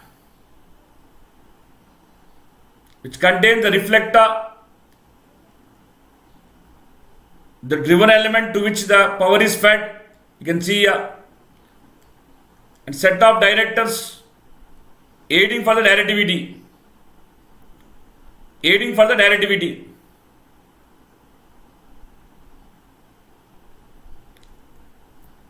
So it can receive or transmit signal only in one direction, where the directors are extending.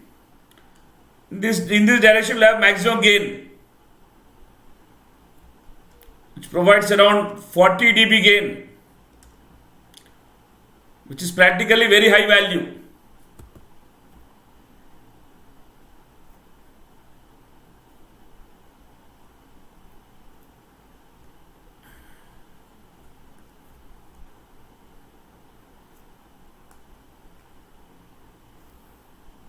which is practically very high value.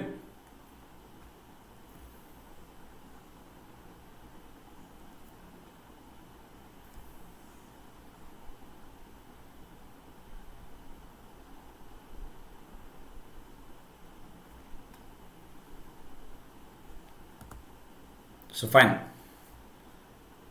I'll show you some more Yagi antennas. So this is an Yagi antenna. Driven element has folded dipole.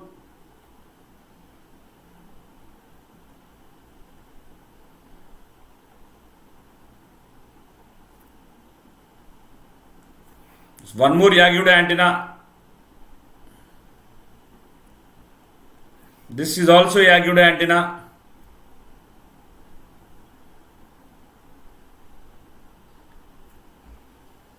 So basically it can radiate in one direction. Previously also, when these antennas used to be, when these antennas are used for TV reception, this antenna used to be placed on the building like this.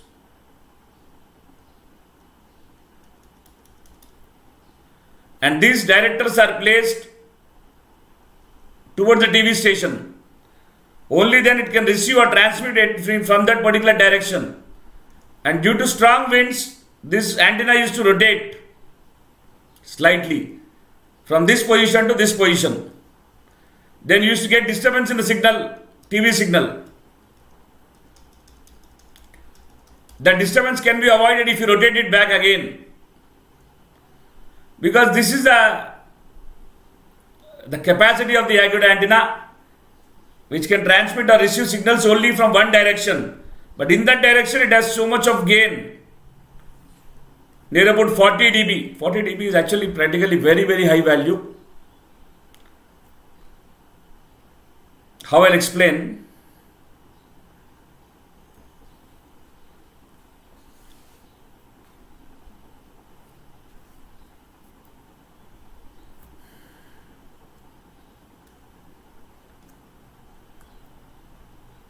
The significance of 40 dB I'll explain.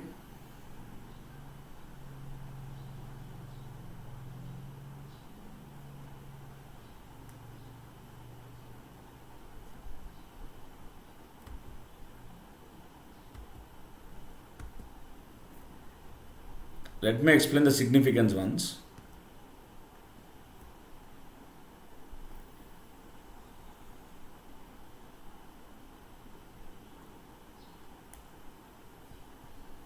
Fine.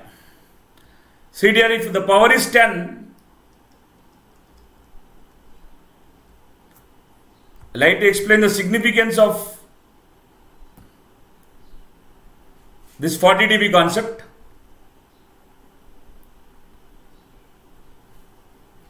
The power is 10 watt.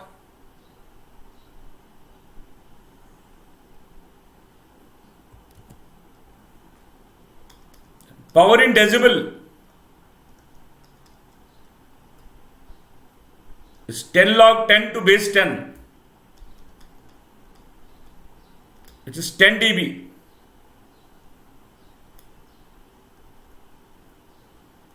Power is 20 watt.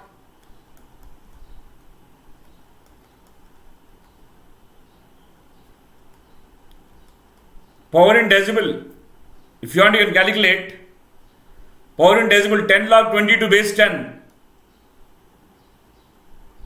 It is 13 dB.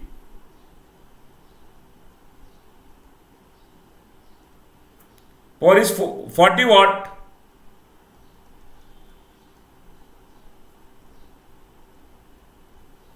Ten log 40 to base 10. 16 dB.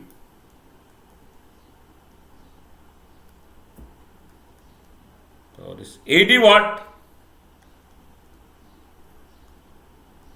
Power in decibel 10 log 80 to base 10. 90 dB. Special case, power is 100 watt. Easy to calculate power in decibel. 10 log 100 to base 10. That is your 20 dB.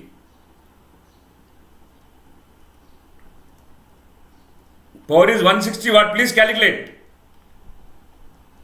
Power in decibel. 10 log 160 to base 10 will be 22 dB.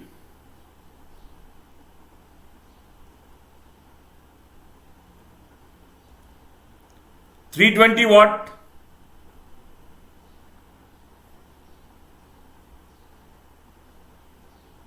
One second.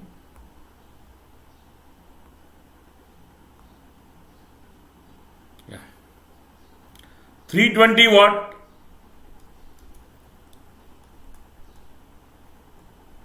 Ten log 320 to base 10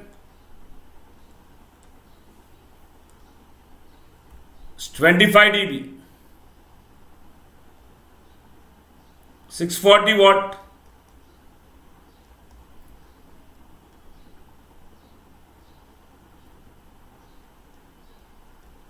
Ten log 640 to base 10 is 28 dB.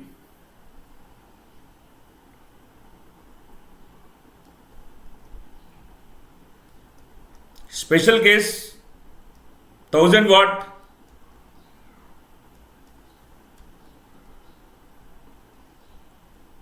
Ten log 1000 to base 10 is 30 dB.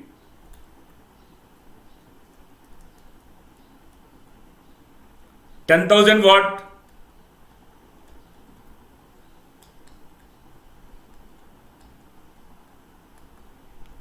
Ten log 10,000 to base 10 is 40 dB. The important thing here you need to understand is, if you see these two results, power is 10 watt in decibel 10 dB. Power is 20 watt in decibel 13 dB. When the power got multiplied by 2, you can see plus 3 dB result. Every time it is multiplying by 2, we are able to see plus 3 dB result.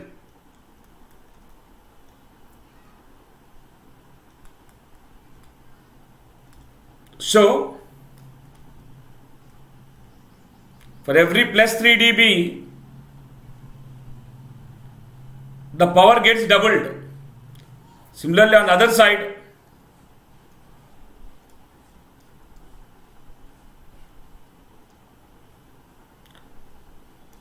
the value is getting divided by 2.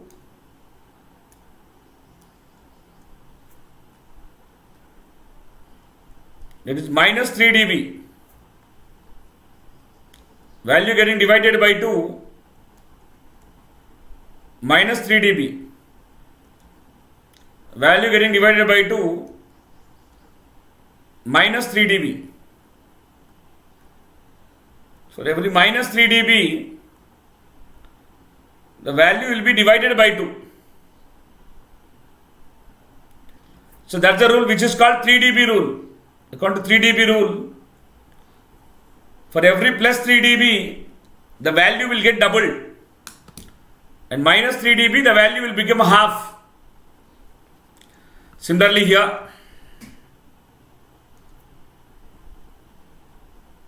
the value got multiplied by 10 times. dB improvement is 10 dB. Similarly, value got divided by 10. dB decrement is 10 dB. That means for every plus 10 dB, the value gets multiplied by 10.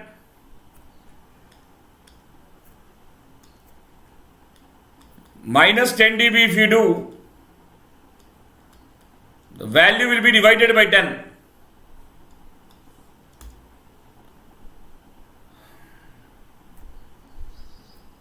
Now if you see this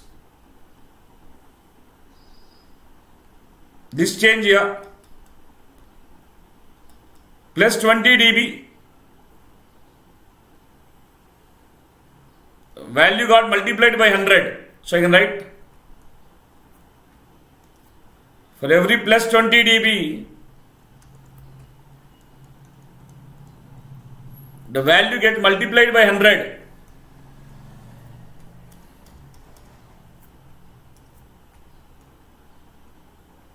Minus 20 dB, the value gets divided by 100. Similarly, plus 40 dB, the value gets multiplied by 10,000. Minus 40 dB, it gets divided by 10,000. Why I am explaining this? Because Yagi antenna will give you plus 40 dB. That means it will amplify the signal by 10,000 times. Which is such a great thing, I am right? So that's the speciality of Yagi antenna.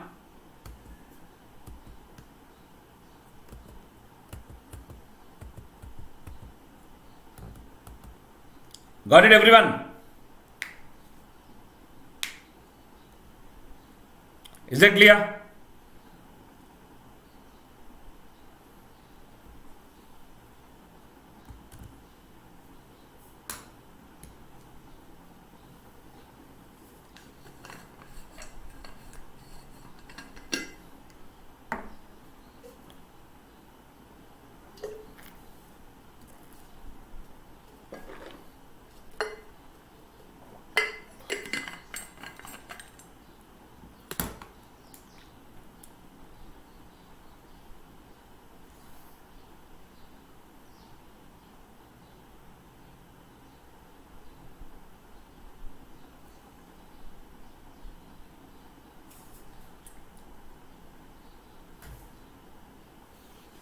Okay. Now the third antenna.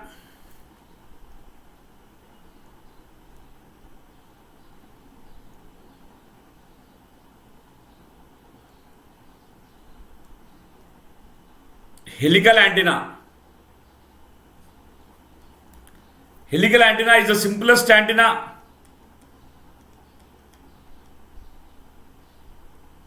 to generate circular polarization. Helical antenna is the simplest antenna to generate circular polarization.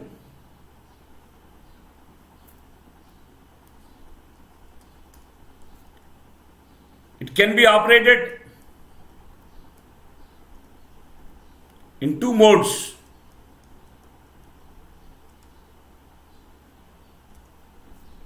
Axial mode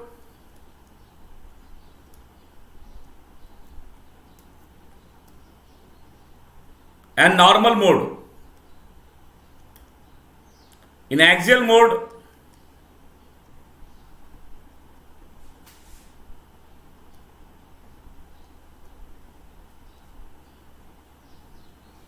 this N into L, or we can say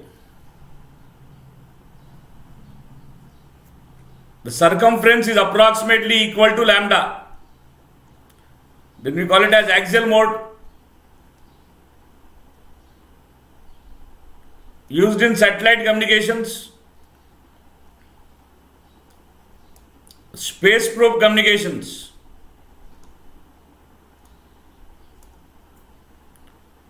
In normal mode, the total length of the antenna N into L is far less than lambda. Very small antenna. This is huge antenna used in satellite communication or space probe communication. N into L is far less than lambda. Small antenna,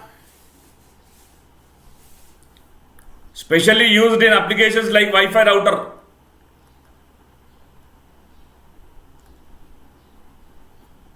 This normal mode, the radiation will be perpendicular to the axis.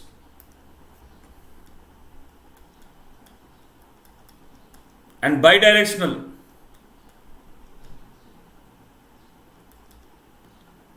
Here the radiation is along the axis and unidirectional. It is along the axis and unidirectional.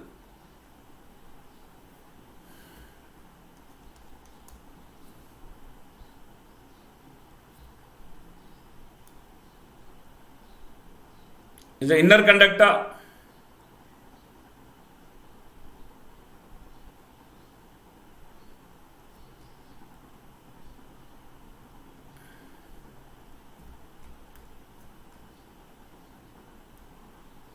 I'm trying to wind this into a helix.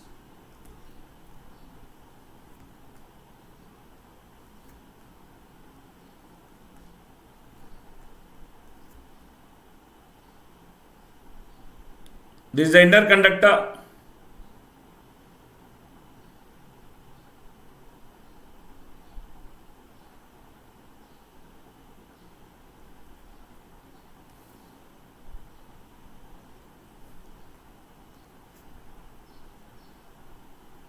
Outer conductor, reflecting plate. The helical antenna, when operated in axial mode,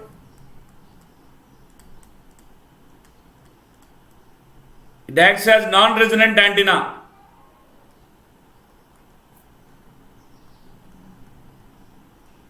And in normal mode, it acts like resonant antenna.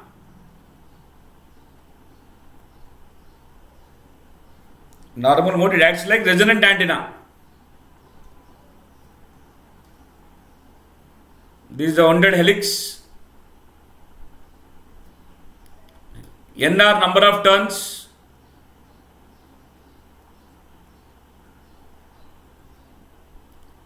S is spacing between the turns. L is length on each turn.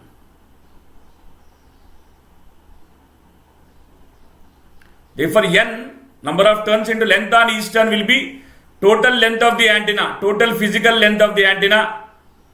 That must be far, far less than lambda. Then you call it as in the helical antenna is in normal mode.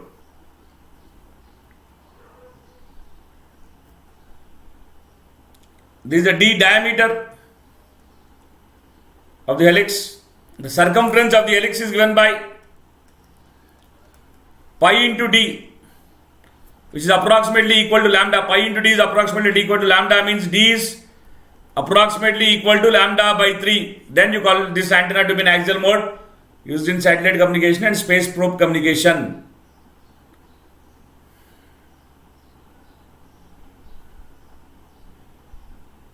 If you take the projection here,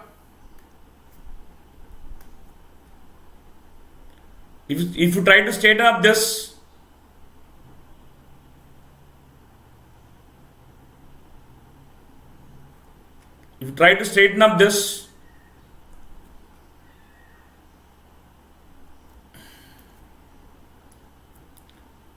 this is length on each turn.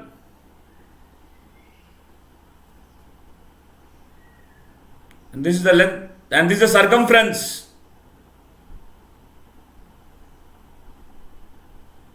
This is exactly spacing, yes.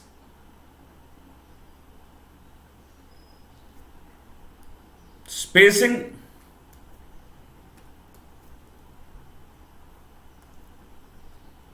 This is spacing, length on each turn, and this is circumference. And this angle at which the winding is done is called the pitch angle, alpha. So I'll try to draw it here. Let me draw it here.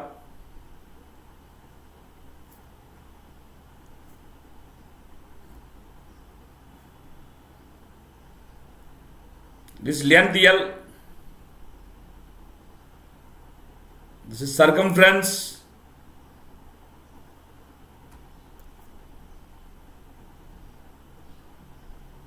And this is spacing.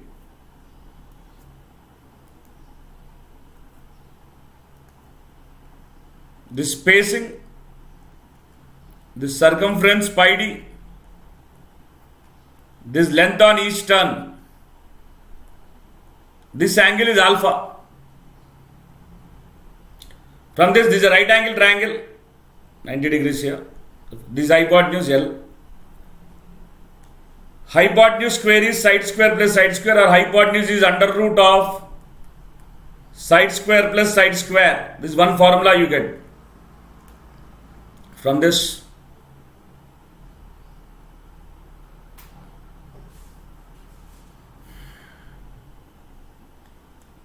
And from this, tan alpha is equal to S by C. Pitch angle alpha is equal to tan inverse of S by C. This is one formula you get.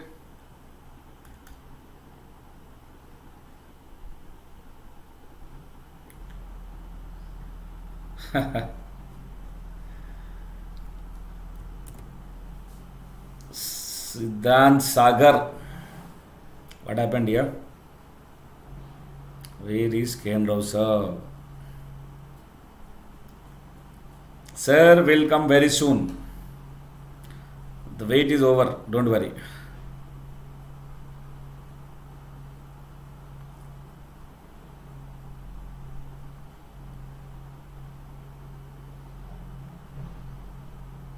Don't worry, dear. Within a week, sir will come, okay?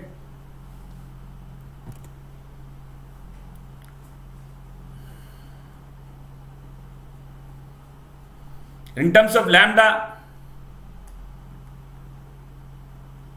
alpha is tan inverse of C by 2 lambda.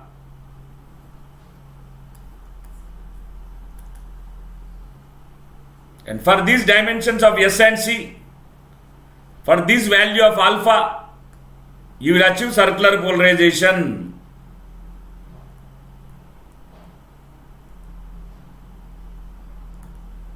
Will achieve circular polarization. So let me show you some helical antennas.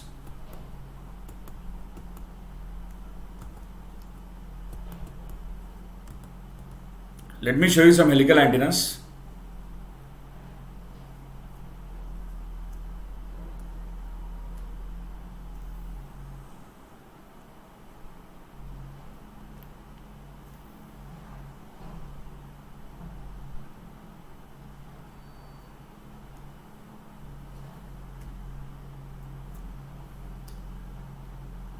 Just a second.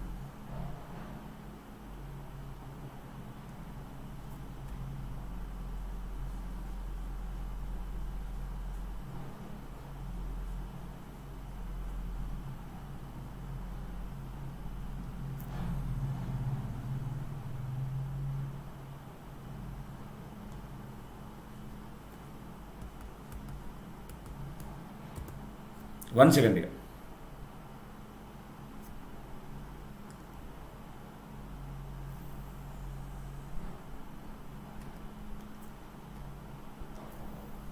Let me show you some helical antennas.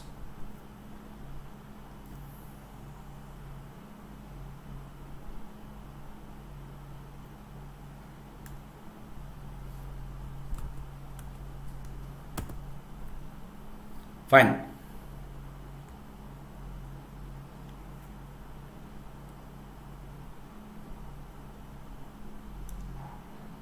Where are helical antennas, dear? Yes, they are. You can see some helical antennas. These are very huge helical antennas. These are definitely in axial mode.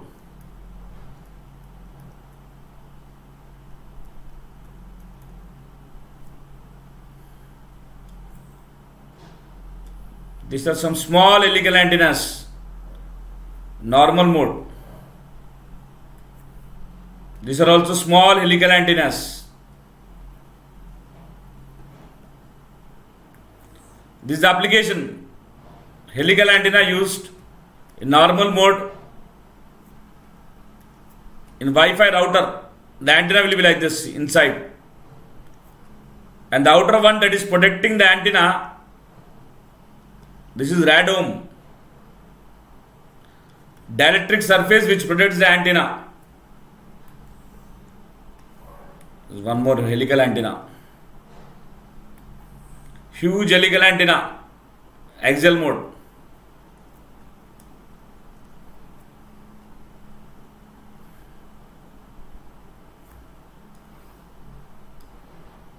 normal mode, small helical antenna, normal mode. The construction as I shown you.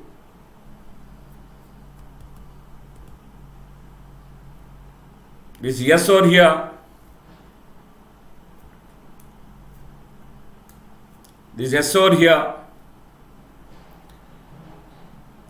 and this N into S is called the axial length of the helix, the length of the axis. N into S is the axial length of the helix.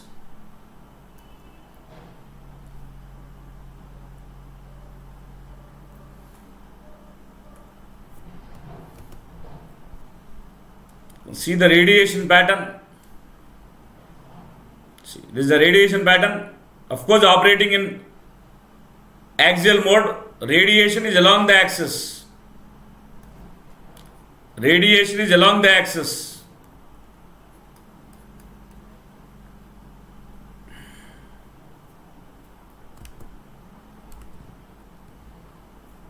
You can clearly see here, the radiation is along the axis.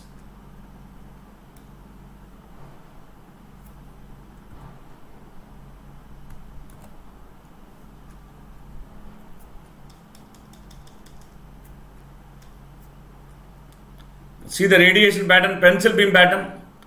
This normal mode construction. Normal mode construction. Radiation will be bidirectional, perpendicular to the axis.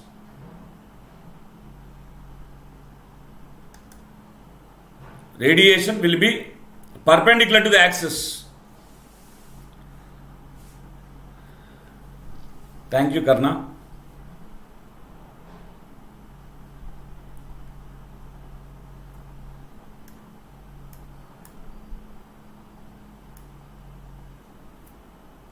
It will be like this, perpendicular to the axis.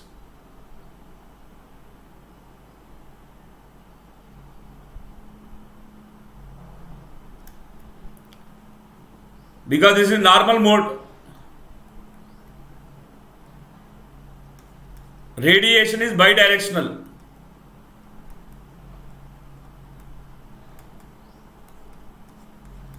Radiation is bidirectional. Helical antenna is the most familiar antenna to generate circular polarization, even used in Apollo 14.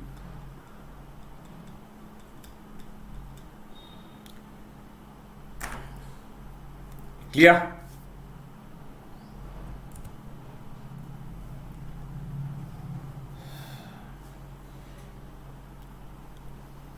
Any doubts?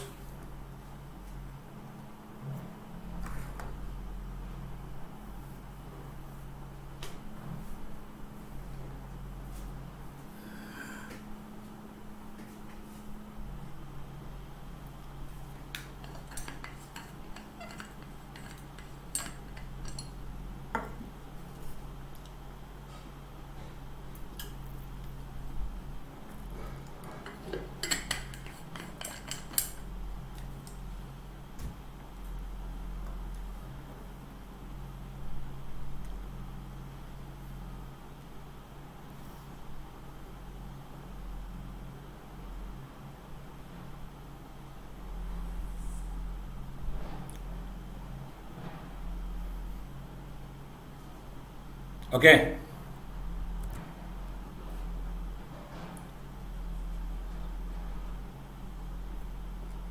That's about the helical antenna, which is more suitable for circular polarization. Now, if you talk about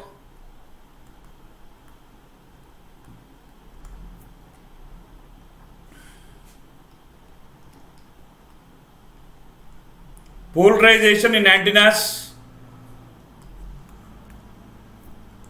polarization can be of three types.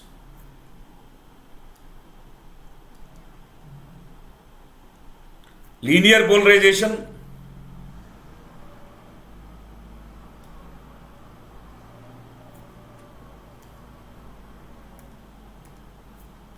circular polarization,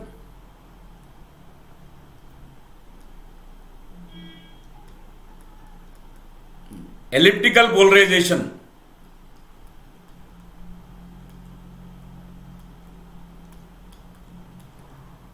The polarization of an antenna is decided by the orientation of electric field.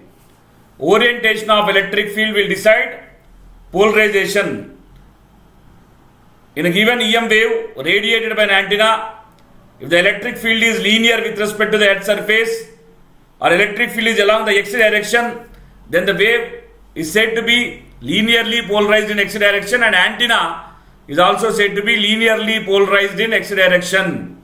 Remember dear, polarization of antenna and polarization of wave is same. Antenna do not have a separate polarization in itself. The polarization of the wave that is generated by the antenna is itself is the polarization of the wave. Polarization of the wave and the polarization of the antenna both are the same. It do not have any inherent polarization. Remember this dear. Antenna, important point.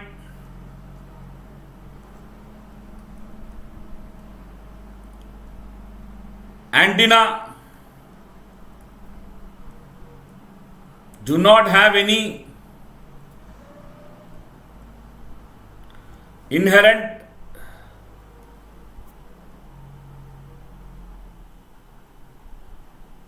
polarization.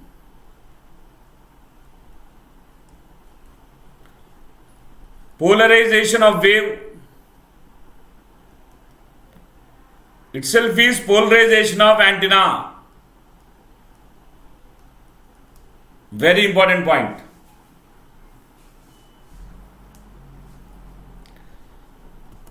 If you consider an EM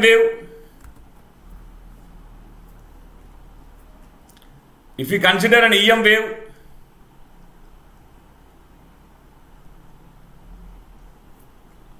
propagating along z direction, one second.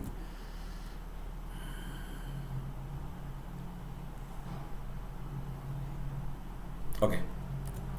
If you consider an EM wave propagating along z direction,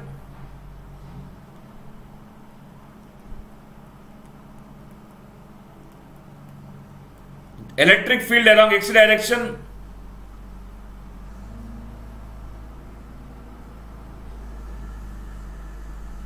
and magnetic field along y direction, then this wave is said to be TEM wave, transverse electromagnetic wave, where electric field and magnetic field are perpendicular to each other and they are perpendicular to direction of propagation of wave. Such waves are called TEM waves. Now I am considering a EM wave which is propagating in z direction with electric field having component in x and y. Electric field of such a wave is given by E is equal to E naught x into e power j of omega t minus beta z. It is propagating the positive z direction of Ax E naught y into e power j of omega t minus beta z ay. This is the expression for electric field having components x and y. That means it is of the form Ex Ax plus Ey Ay. It is of the form Ex Ax plus Ey Ay having electric field having components along x and y. If you rewrite this,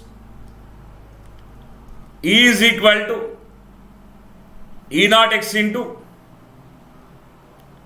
e power j theta cos of omega t minus beta z plus j sin of omega t minus beta z. That j sin of omega t minus beta z I am trying to avoid because it is the imaginary part which is representing the reactance component, and from the matching concept the reactance will get cancelled. If the wave is having inductive reactance, the medium will have capacitive reactance and vice versa. They'll anyways get cancelled. For in detail explanation, please go through EM wave propagation. E is E naught x cos of omega t minus beta z ax, E naught y cos of omega t minus beta z ay. No, I am only trying to take the real components here. From this, Ex is E naught x cos of omega t minus beta z. Ey is E naught y cos of omega t minus beta z. Now when you consider at initial position z is 0, initial condition, then Ex is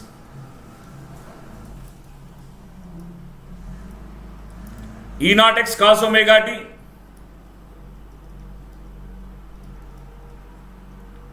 Ey is E naught y cos omega t.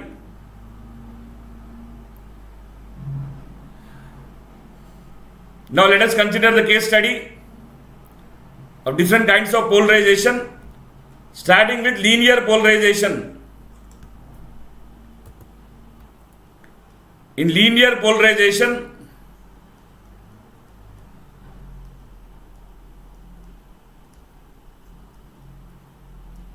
case 1,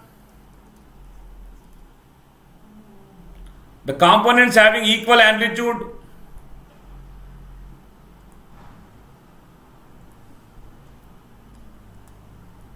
and of course same phase, equal amplitude and same phase.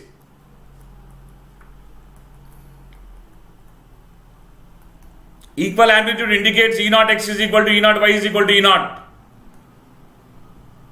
From this,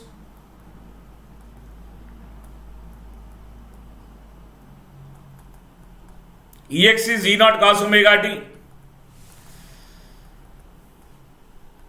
Ey is E naught cos omega t. Is that clear?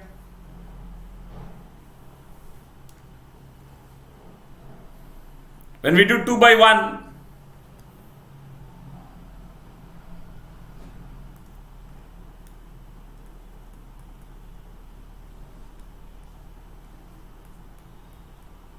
Ey by Ex is equal to 1 implies Ey is equal to Ex. It is the form y is mx plus c, where m is one slope, c is 0, passing through the center.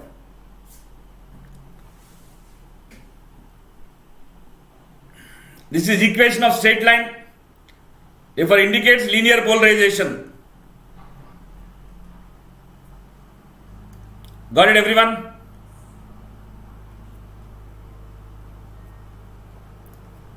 Case 2, under linear polarization,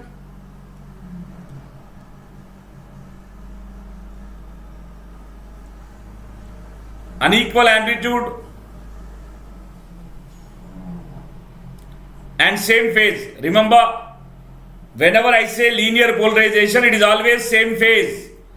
Components are of same phase. Unequal amplitude, therefore Ex is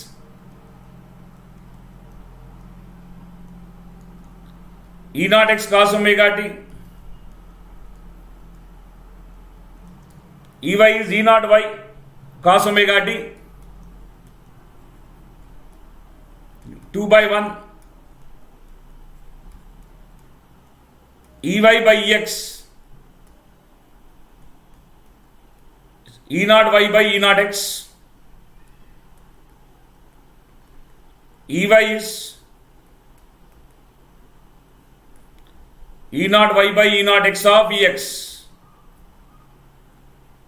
These are the form y is equal to mx. Of course, c is 0. With slope m is e0 y by e0 x. As a slope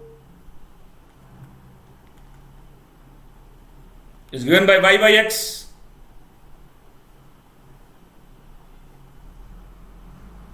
For x-axis,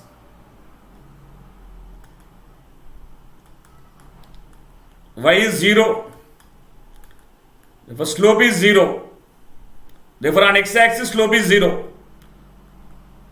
For y-axis, x is 0, m is infinity. Therefore, on x-axis,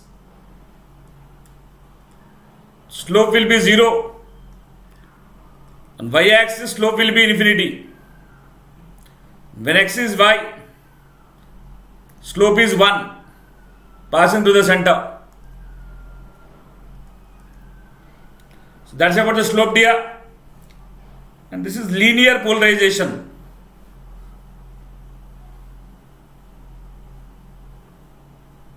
If you go for circular polarization,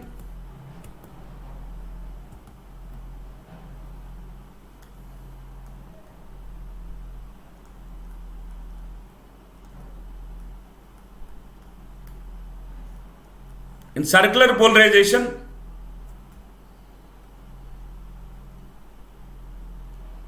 components have equal amplitude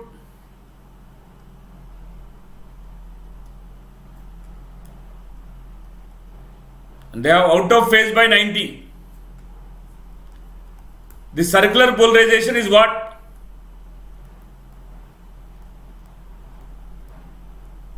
Helical antenna will generate.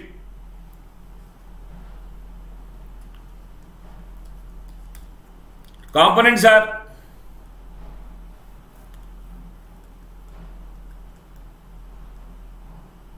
Ex is E0 cos omega t, equal amplitude E0 out of phase by 90 sin omega t.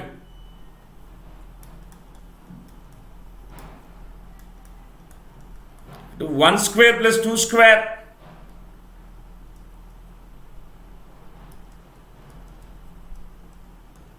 Ex square plus Ey square is equal to E0 square into sin square theta plus cos square theta, which is 1. These are the form x square plus y square is equal to r square. Equation of circle with center 0, 0, radius r. This combination clearly represents circle. Therefore, it is circular polarization. It gives you circular polarization. And helical antenna is one which generates circular polarization.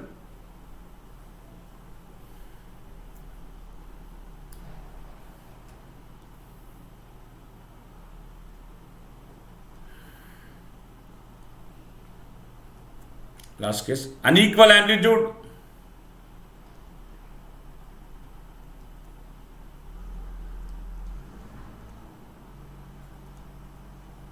Out of phase by 90.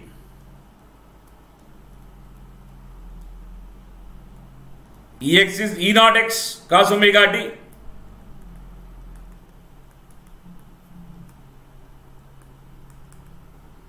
Ey is E0 y sin omega t. This is 1 and this is 2. From 1, Ex by E0 x is cos omega t.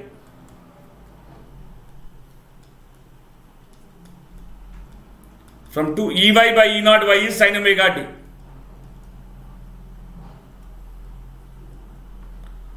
One square plus 2 square.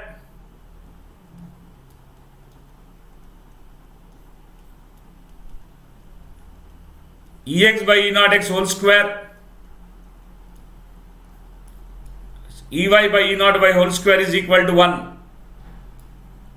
So the form x by a whole square plus y by b whole square is equal to 1. Equation of ellipse with major axis along having major axis having the radius of a, minor axis having radius of b.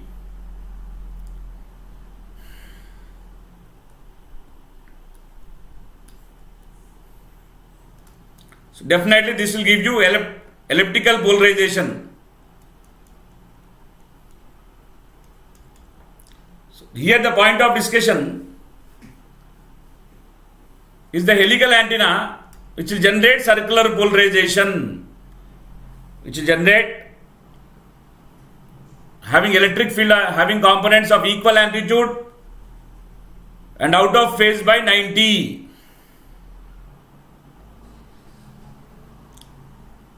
Now if you consider any one case, you will clearly understand how you got this helix or the circle. Further, we need to do a case study. Let us start doing a case study now. Please, along with me, you also do. We'll start doing a case study now, okay?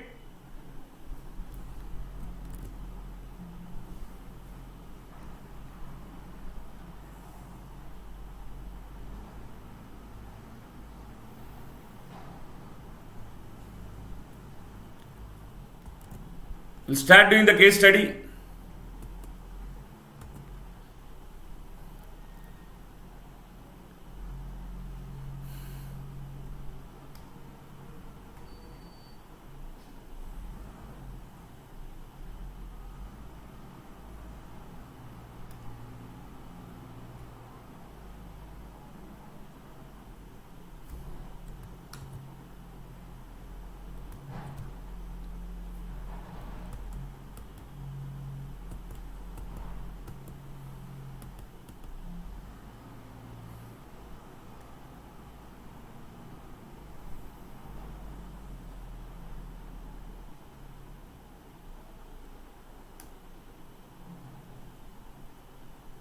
One second here.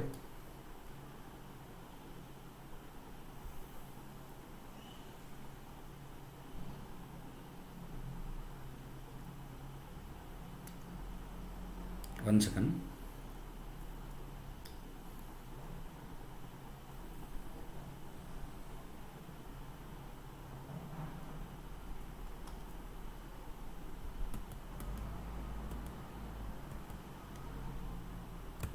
Fine. So let us consider the case of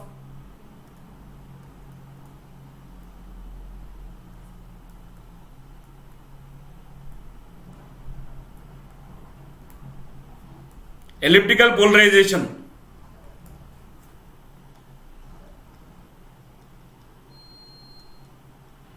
Ex is E naught x.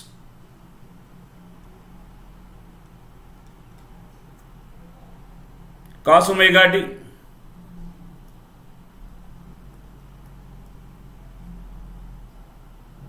Ey is E naught y. Sin omega t. You can see here. Ex is E naught x cos omega t. Ey is E naught y sin omega t. Now let me consider the case of t is 0.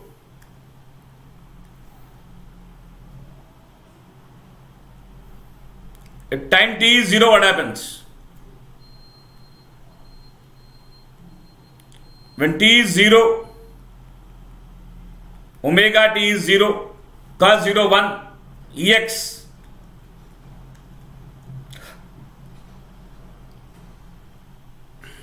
is E naught x, sin 0, 0, Ey is 0. This is what you get. At t is 0.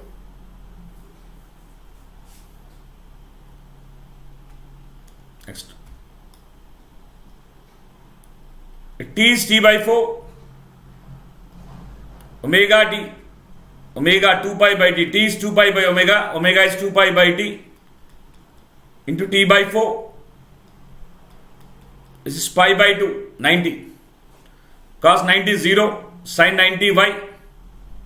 Sin 90 is 1, Ey is E naught y.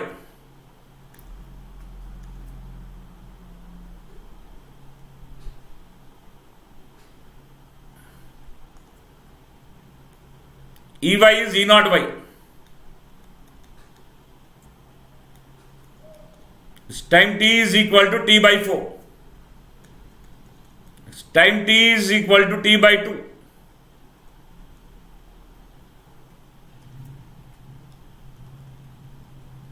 Time t is t by 2, omega t. 2 pi by t into t by 2, which is pi. Cos 180 minus 1. Ex is minus E naught x.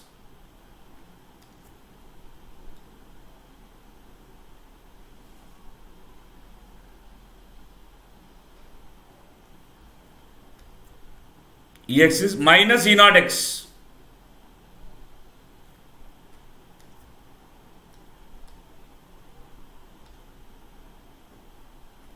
T is T3 by 4.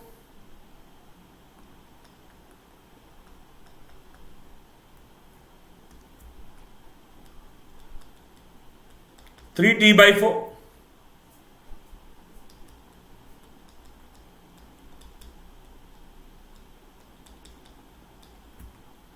This is 3 pi by 2. 270.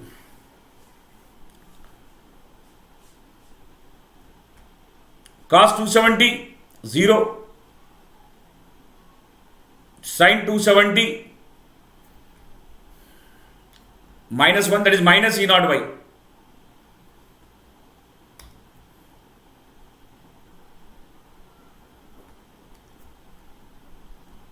T is 3t by 4 minus E naught y.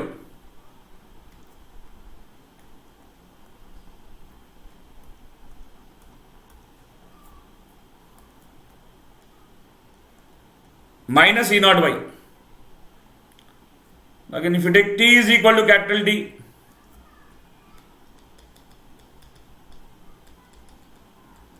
two pi by t into t, that's 2 pi.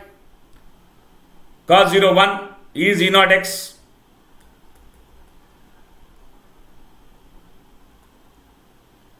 Sin 0, 0. We'll get the first condition again. So this is the cycle now. It is moving like this.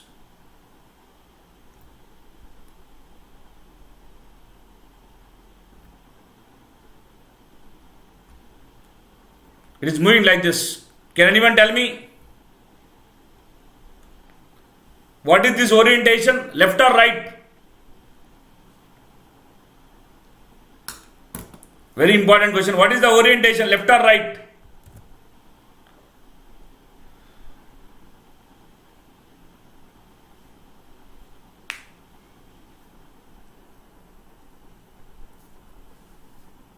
What is the orientation? Left or right?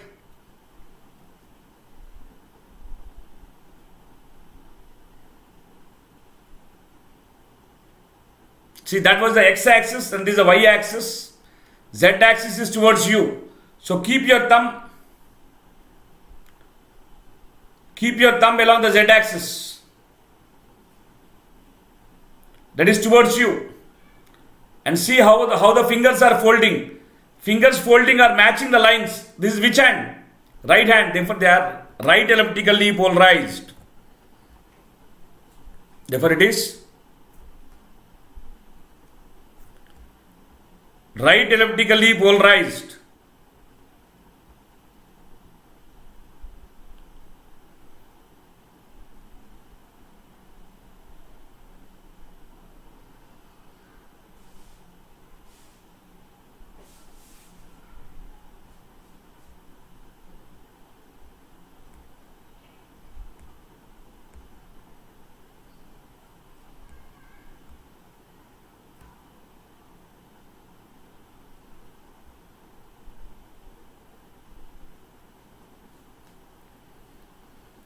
So it is orienting right. Now you can see this is x-axis, this is y-axis. It is moving towards you. Z will move towards you. Keep the thumb along that direction. See the orientation. Fingers, they are matching. Therefore, it is right elliptically polarized. If it moves the other direction, keep the other hand. Z is towards you. Fingers following, that is left elliptically polarized. Therefore, right means Right means anti-clockwise. Remember. Left means clockwise. But what happens is at important times of your exam, you'll forget this. So anyways, you'll have your hands with you always. So you can just verify. Anti-clock, right. Clockwise, left. That's it. So this is right elliptically polarized. If you want left elliptically polarized, then in the derivation, here you should keep cos and here you should keep sine. That will give you left elliptically polarization. Similarly, circular polarization also we can verify. So that's about polarization here. And once the ellipse is formed, axial ratio given by major axis by minor axis or semi-major axis by semi-minor axis. For circular polarization, both major and minor axes are same. Therefore, circular polarization will give you axial ratio 1. Therefore, helical antenna is one which gives you circular polarization or which gives you axial ratio 1. Similarly, for elliptical polarization,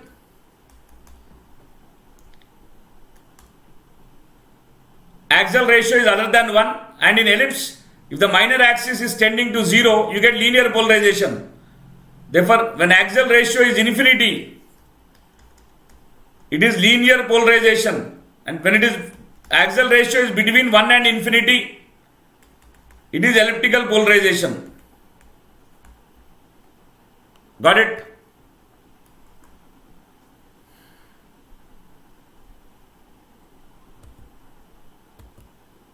Is that clear? I'll write it again here. Axial ratio is infinity.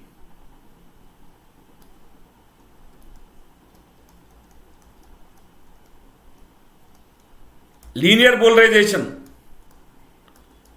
Axial ratio is 1.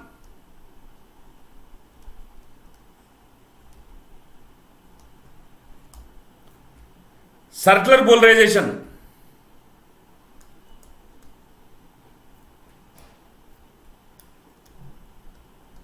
Axial ratio is between 1 and infinity.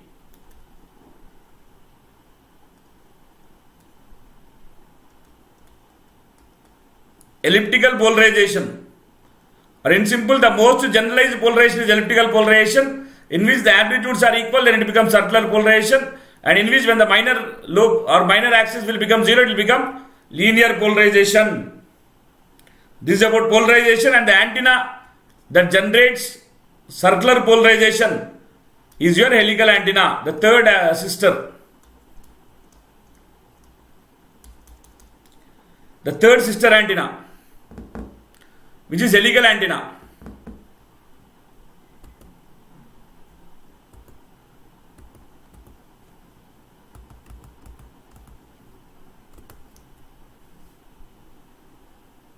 The fourth one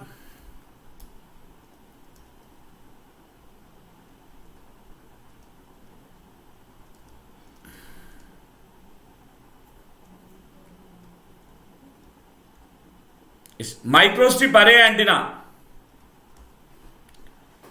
This antenna is feasible with IC technology. I'll show you.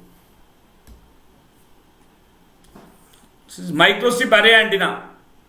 This is a feeder, this is a patch, this is the substrate. You can see here. This with some elevation. Dielectric, width, length, patch, feeder, ground substrate.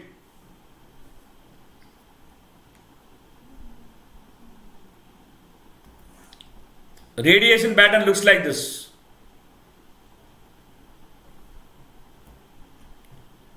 The practical microstrips look like this.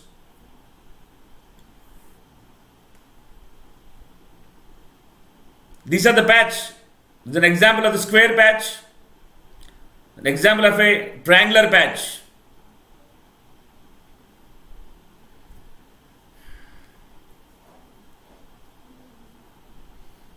Microstrip array antenna used with or compatible with IC technology. That's the fourth antenna.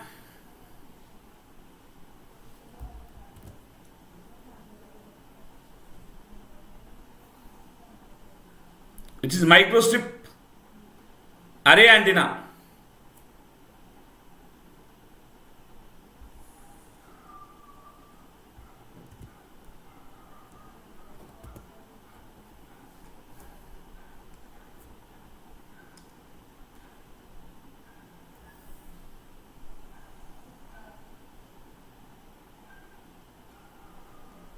Just a second here.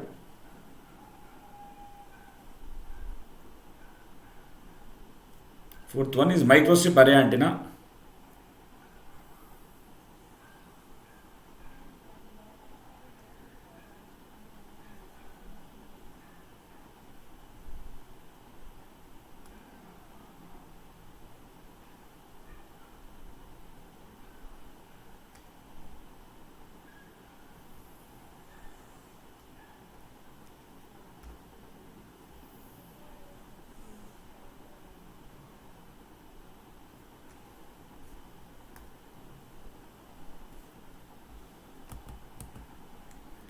Fifth one,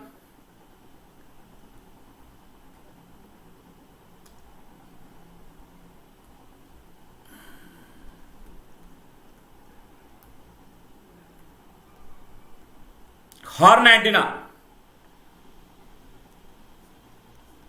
Horn antenna is used as a feeder antenna that will feed lens antenna and parabolic reflector antenna. It is used as a feed antenna. This horn antenna can be metal plate,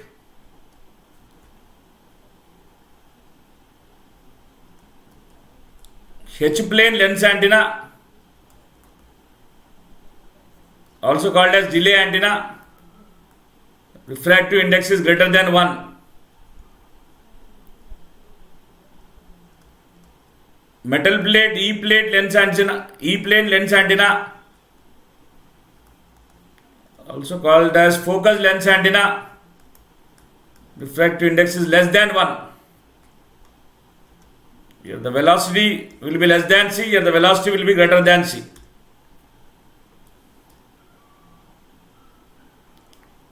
Just a second here. Just a second. Pardon me. 1 second. I was moving into this lens which feeds the lens. Okay. Horn antenna is used as a primary antenna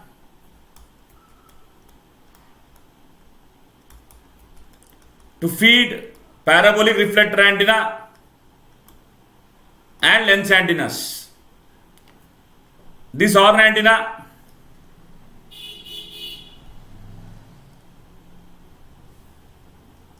can be sectorial E-plane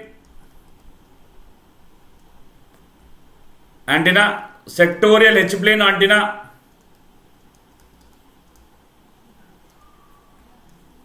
or pyramidal horn antenna, or pyramidal horn antenna, which is a standard antenna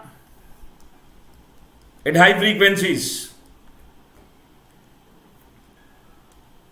Horn antenna will look like this.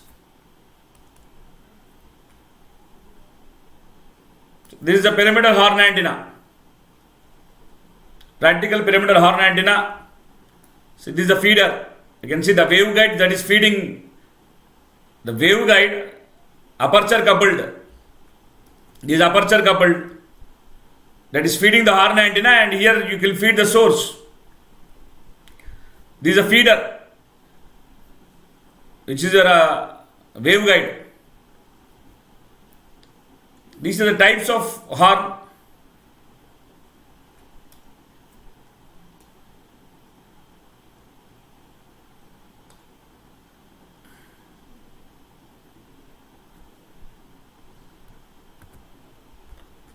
These are the types of horn.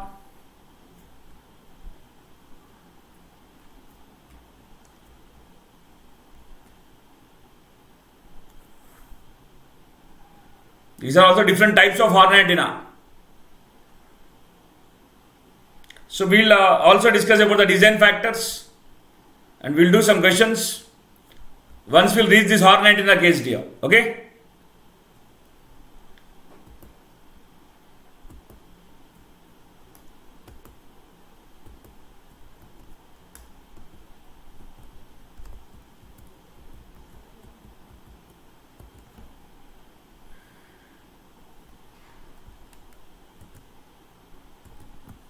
Reflector antenna, sixth antenna,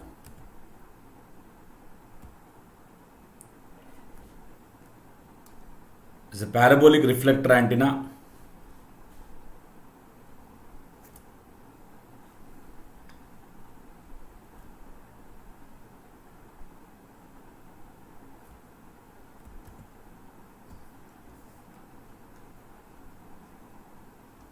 Parabolic reflector antenna is used for long distance communication, and the main work of a parabolic reflector is to convert the spherical wavefront into parallel wavefront in the transmitter side, and in the receiver side convert the parallel wavefront into spherical wavefront. So these parabolic reflectors can use front feed. This is front feed. A horn antenna is used as a primary antenna to feed this parabolic reflector, and the reflector is a secondary antenna.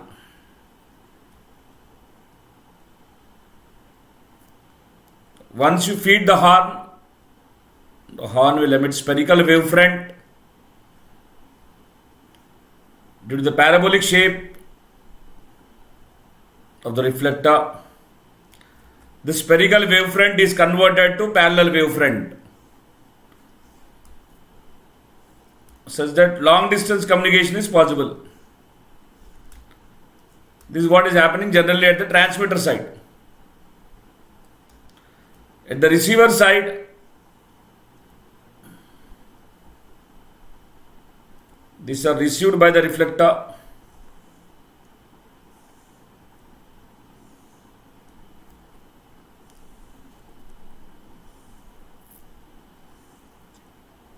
On the receiver side, on contrary,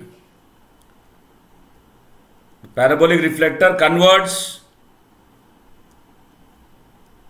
this parallel wavefront into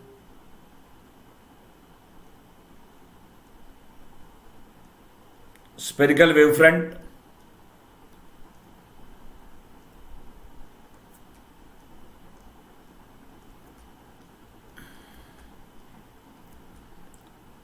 The rays converge into the horn antenna.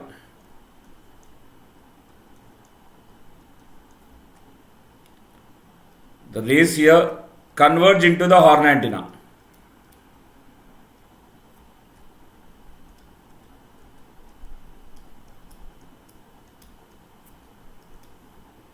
These are the receiver side. So the basic work of parabolic reflector is to convert spherical wavefront into parallel wavefront and parallel wavefront into spherical wavefront. You can see almost on every home you can see this parabolic reflector, or also called as dish antenna, used as a DTH antenna, direct to home antenna. Most popularly used because of its affordable price. These antennas basically replaced the Yagi antennas as TV receiving antennas. This is the sixth antenna, followed by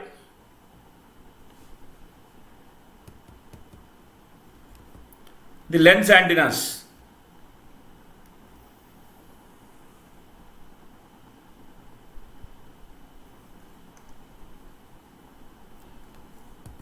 followed by the lens antennas.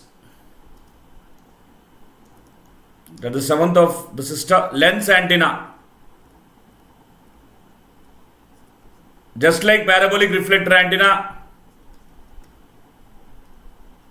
lens antenna is also used for long distance communication. It also contains primary antenna and secondary antenna. Just like in parabolic reflector, the primary antenna is the horn antenna. And parabolic reflector here, this is front feed. The feed is given like this, splitting the reflector. There is a sub-reflector here.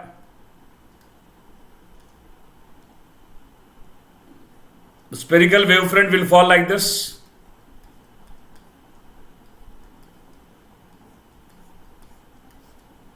Then converted into parallel wavefront like this.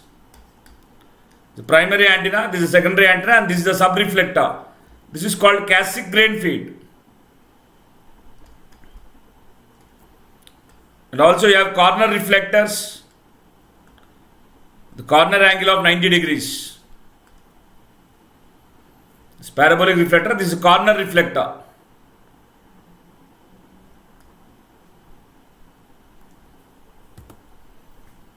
In lens antenna also, the primary antenna, just like parabolic reflector antenna, in lens antenna also, the primary antenna is a horn antenna. The lens will act as a secondary antenna.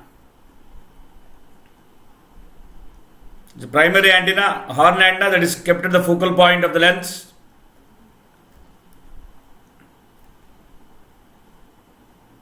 Which emits spherical wavefront.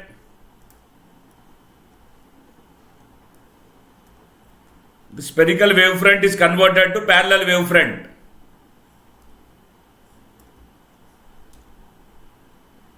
So the work of the lens is again converting the spherical wavefront to parallel wavefront.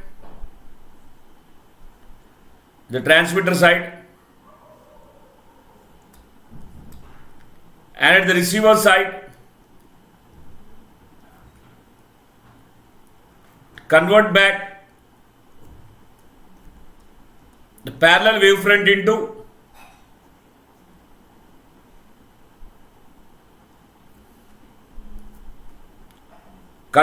this parallel wavefront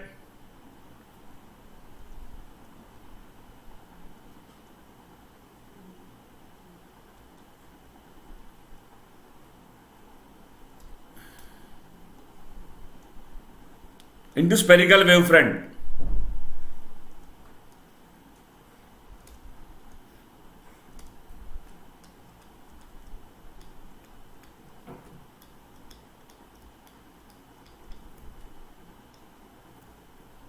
This is the transmitter side and these are the receiver side.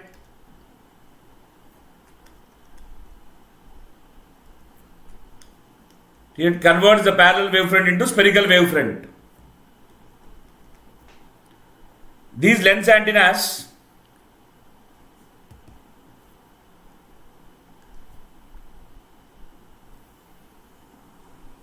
will have similar characteristics as that of parabolic reflector used for long distance communication.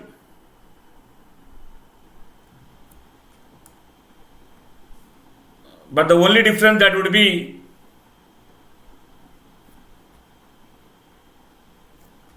is the cost is very high. These lens antennas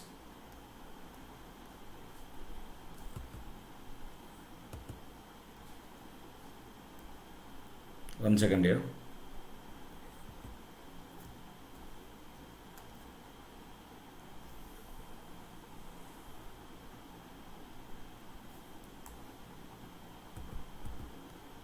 These lens antennas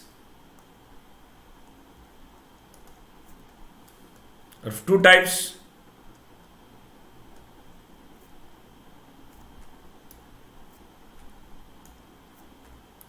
H-plane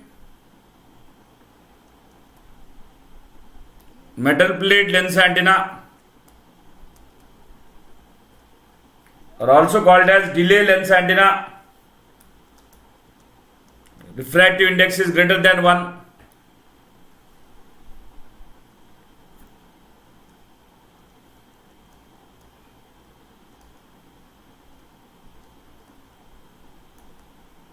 E-plane metal plate lens antenna or focus lens where n is less than 1.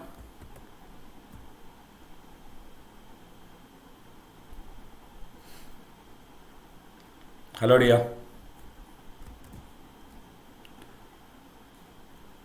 These are delay lens, velocity is less than c. This will speed up, or also called as focus lens where velocity is greater than c. Only drawback its cost is very high, and at higher frequencies the weight of the lens is becoming high. We use step-pull lens antenna, but the problem with step-pull lens is it is lambda sensitive or frequency sensitive. So these are the 7 sister antennas we have discussed. Antennas Mahamarathon. Besides these antennas,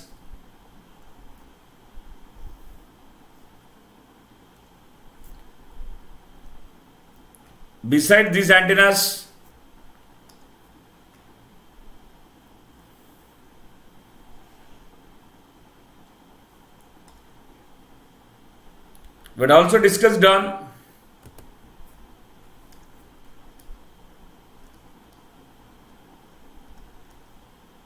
the resonant and non-resonant antennas.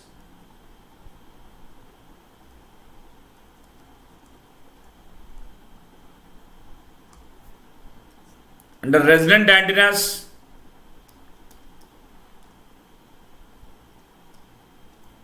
we discussed on monopole and dipole antennas. And under non-resonant antennas, we have discussed about V antennas,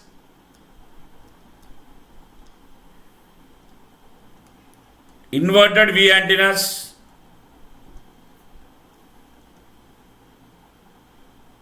and rhombic antennas. These are the main important antennas we have discussed. Under resonant and non-resonant antennas, this is also a very special topic. Resonant and non-resonant antennas. Very special topic, very rarely find on any YouTube platform. So we had some exclusive discussion on the construction and working principle of these resonant and non-resonant antennas along with their applications. Even you can just check out these resonant and non-resonant antennas.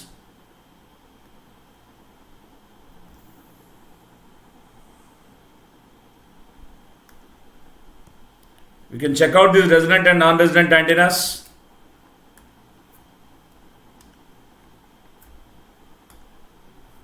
See, these are the resonant, that is terminated resonant V antennas.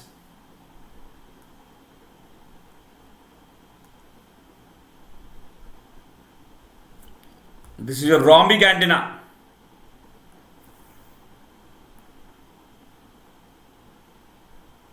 Combination of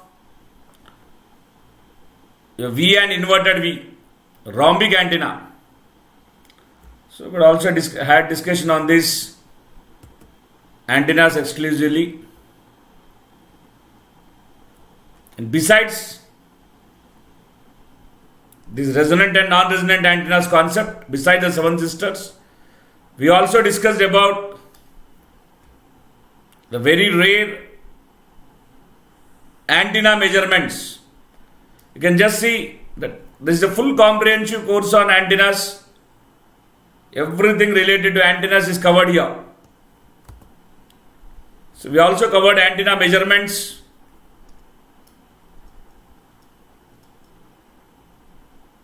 It will be useful for regular BTech subjects or regular BTech subject preparation and for exams like BARC and ISRO, including engineering services.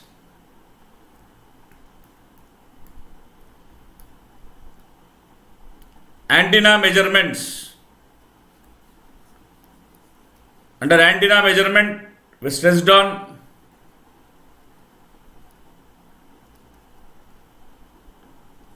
radiation pattern measurement, under which we had seen the basic setup required for radiation pattern measurement, distance requirement,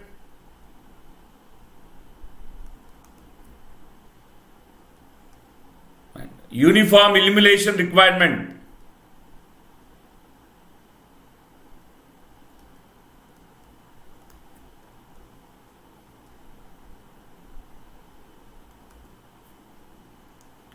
We discussed on this. Then we went for measurement of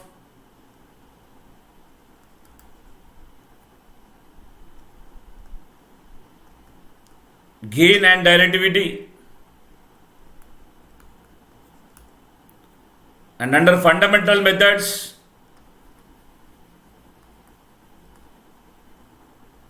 of measurement of radiation pattern, we discussed two methods. One is low frequency method, where primary antenna is kept constant and secondary antenna is rotated around the primary antenna in a constant radius.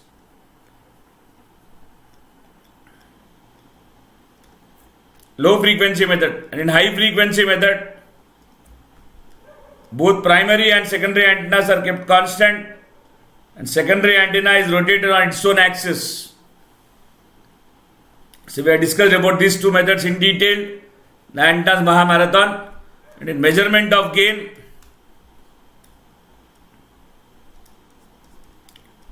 we had seen measurement of gain by first method, also called as three antenna method.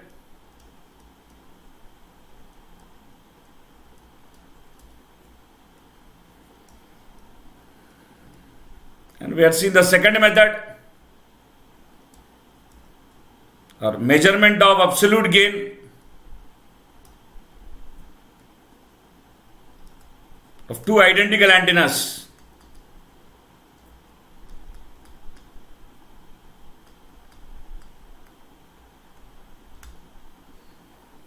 That we have discussed here. In measurement of directivity, as directivity is given by phi max by phi AV, maximum radiation intensity to average radiation intensity. Phi AV is WR by 4 pi. 4 pi times of phi max by WR is double integral of phi of d omega. D omega is sin theta, d theta, d phi. There are two variables, theta and phi. Double integration. Therefore, it becomes very difficult to go through the general methods. So, for the measurement of directivity, we use graphical numerical methods,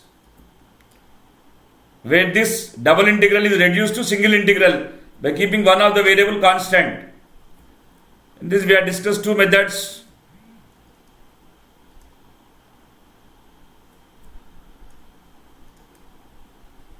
Conical cut method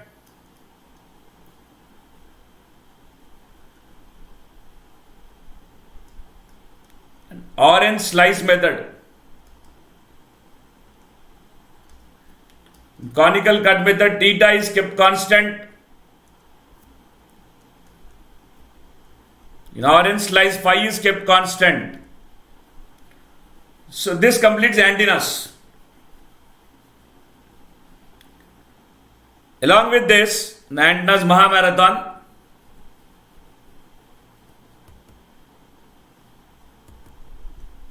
we also discussed on wave propagation.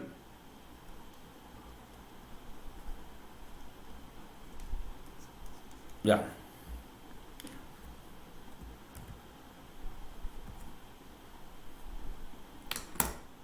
Is that clear?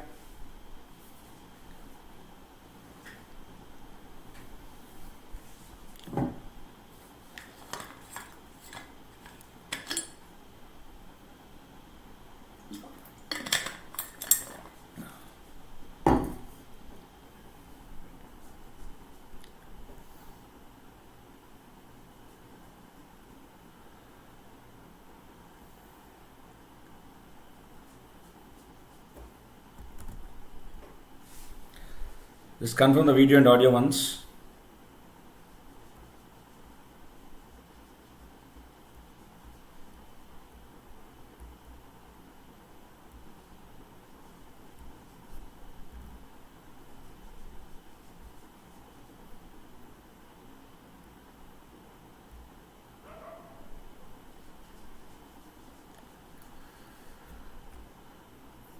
And also I discussed about wave propagation.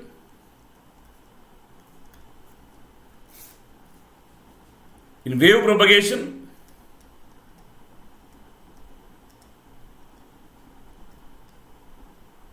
we went through the principal modes of propagation,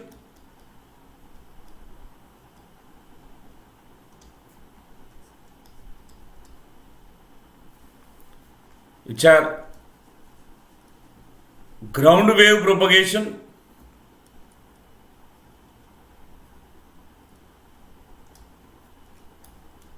which allows frequencies up to 2 MHz,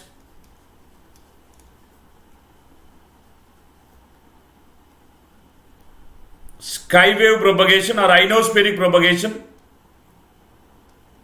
as it uses ionosphere, allows frequencies between 2 MHz to 30 MHz. And extensively we also discussed about the structure of ionosphere here. I am not going in detail of the different modes of propagation. Just go through the antennas Mahamarathon series for in detailed explanation about this wave propagation and their derivations. And also we went for space wave propagation or line of sight propagation. For ground wave propagation, major application is AM radio, whereas here it is FM radio. Space wave propagation allowing frequencies between 30 MHz to 300 MHz. As I told you earlier, I am not going in detail about these modes of propagation. Please go through the antennas Mahamarathon series. Besides this, we also dealt with some special modes of propagation.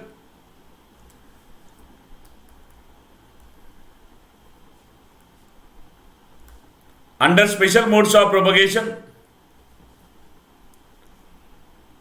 we had seen scatter propagation,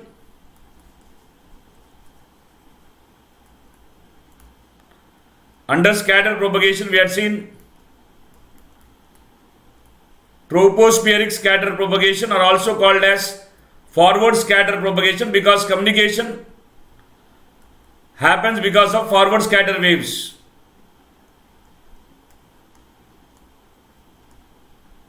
Also we had seen about ionospheric scatter propagation,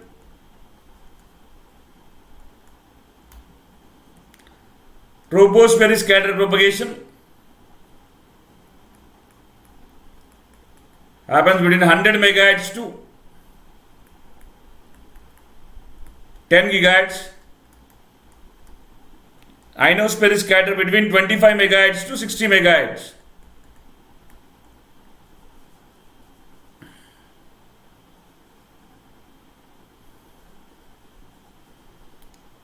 And also we had seen duct propagation.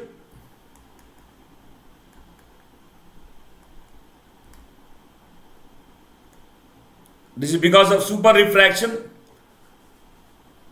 It occurs in the coastal region or above the ocean. And for tropospheric scatter, the main reason for the tropospheric scatter is the formation of eddies or the turbulence region in the troposphere. And for ionospheric scatter, the main reason is the formation of sporadic E layer. And for duct propagation, it is formation of duct due to inversion layers. When inversion layers are formed in troposphere, instead of temperature decreasing with height, it increases with height. Thereby the waves are trapped. Again, in detailed explanation about these modes of propagation were discussed in Antennas Mahamarathon series. Besides this, we went for structure of atmosphere,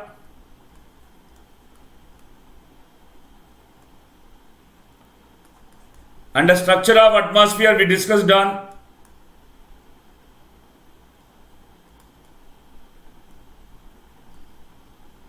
structure of troposphere, and exclusively and extensively we are discussed on structure of ionosphere. Besides this, we have seen the derivation for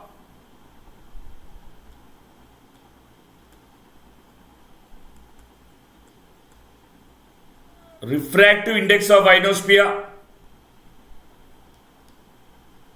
It's in topics like again I don't want to go in depth of these concepts. Please go through the Antennas Mahamarathon series for detailed discussion on this.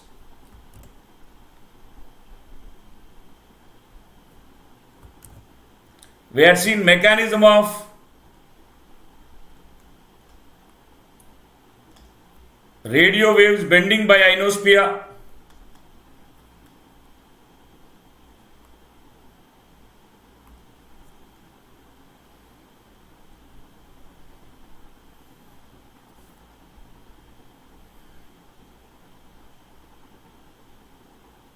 We have seen the concept of virtual height,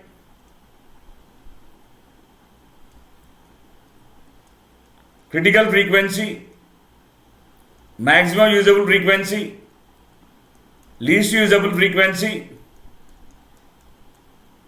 skip distance, and optimum working frequency. In-depth analysis we have done. And also we had seen the concept of ionospheric abnormalities.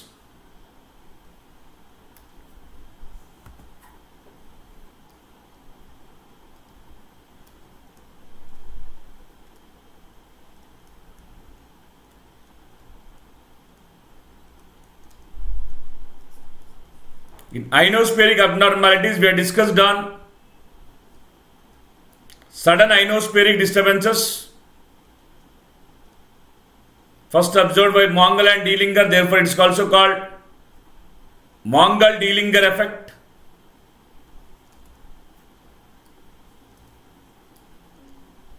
It's in ionospheric storms.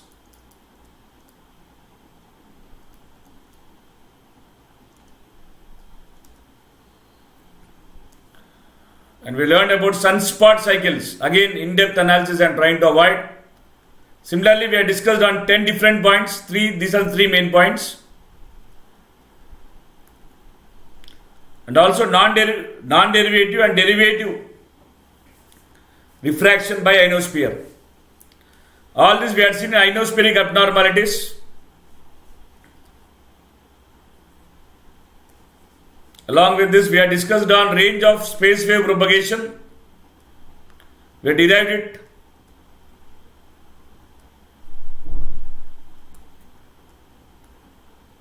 Which we got it as range is 3.57 into under root of HD plus under root of HR kilometers. Where HD and HR are height of transmitter and height of receiver given in meters. Also we discussed on expression for received electric field strength in space wave propagation.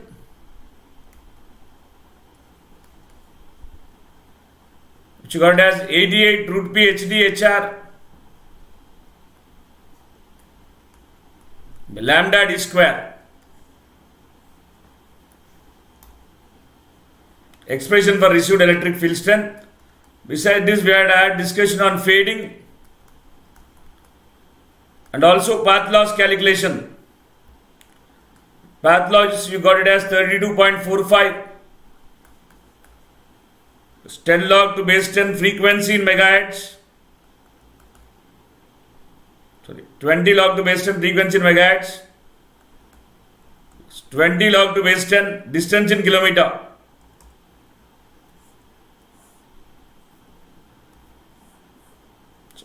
Exclusively using these 18 videos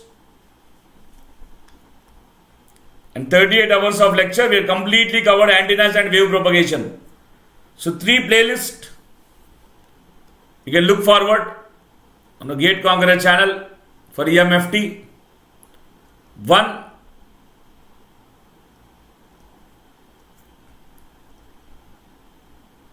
elements of EMF theory.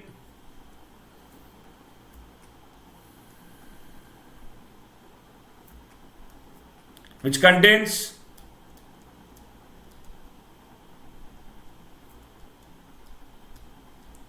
(40 videos and 50 hours of lecture).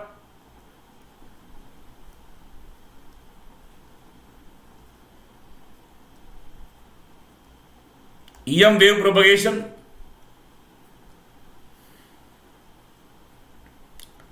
which contains 8 videos and 18 hours of lecture, and tonight we'll add the 9th video here and try to complete the residual topics.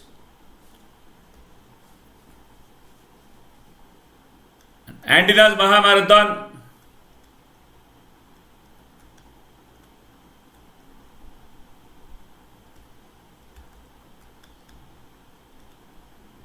with 18 videos and 38 hours of lecture. So right now we have 106 hours of lecture on EMFT Gate 2023. Some more hours of lecture I'll try to add and complete this EMFT, the total of 220 hours.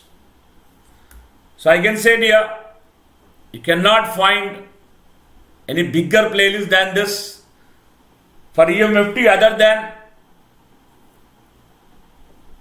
Gate Conqueror channel.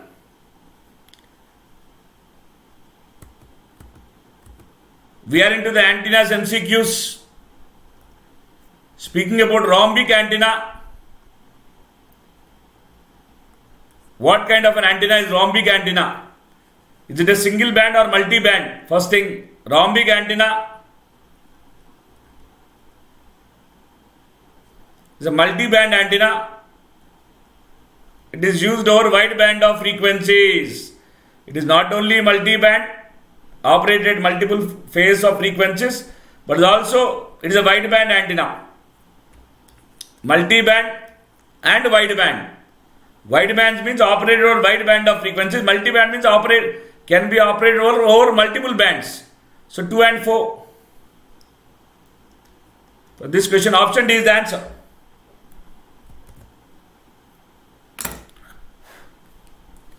Is that clear?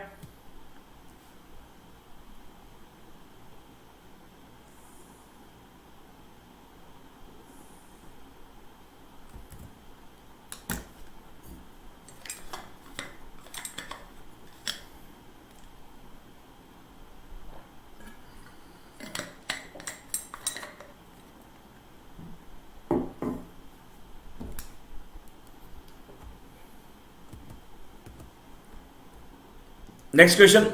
A curtain rhombic is a rhombic antenna with a dash on each of the 4 legs. Curtain. The name is curtain rhombic. Rhombic antenna looks like this.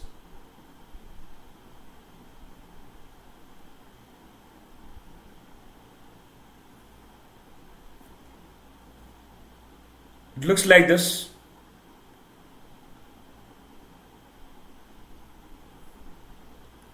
Curtain rhombic look like this. Each leg you have multiple wires.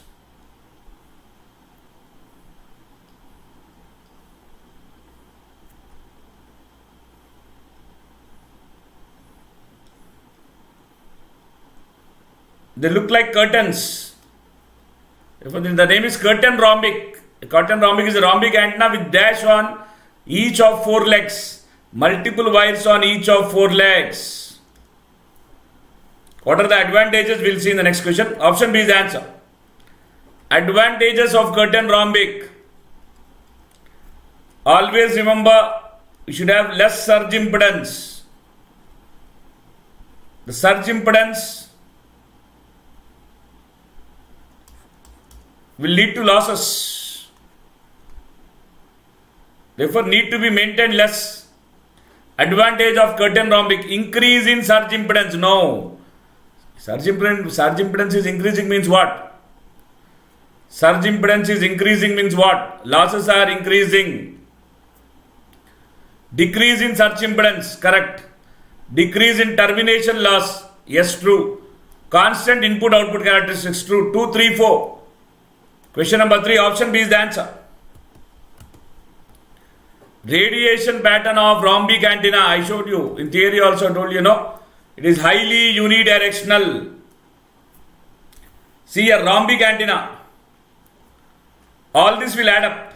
1, 2, 3, 4 will add up to get a highly unidirectional radiation pattern. These fellows will cancel. This fellow will cancel out with this. This will cancel out with this.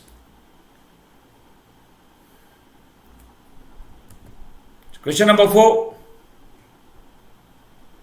Highly unidirectional.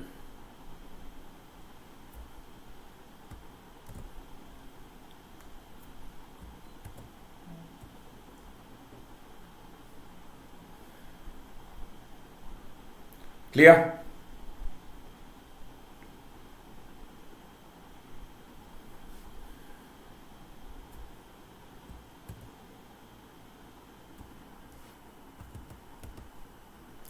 Maximum power gain of rhombic antenna. The power gain of rhombic antenna is given in the range of 15 to 60. Power gain means losses are considered. So what is asking? Maximum power gain of rhombic antenna. Power gain maximum value 60. Directivity of rhombic antenna. Now it is very simple because power gain is from 15 to 60. Directivity will be greater than power gain because in power gain losses are considered. In directivity it is maximum of directive gain. When directive gain itself is losses are not considered. Its value will be greater than 60 very clearly. Not this, not this, not this. Automatically you know the answer, that is 90. But to be more clear, directivity range of rhombic antenna is between 20 to 90. But even though you don't know this, options are weak here, we can say that option D is the answer. Clear?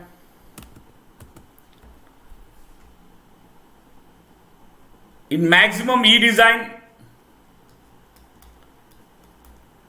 at elevation angle, 1 second here. In maximum E design, at elevation angle of 45 degrees, the length of each leg of the rhombic antenna, the length of each leg of rhombic antenna is given by, try to apply the formula and find the answer here. Try to apply the formula and answer and find the answer.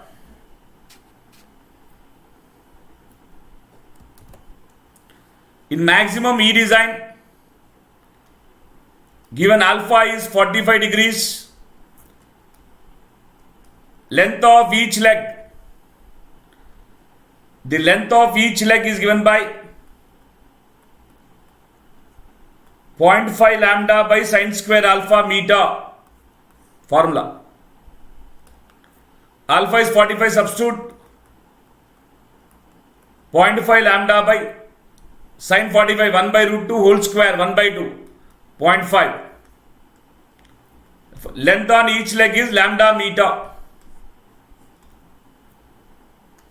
Option A is the answer. Formula based questions, very important. Length of each leg of a rhombic antenna, 0.5 lambda by sine square alpha meter. Clear?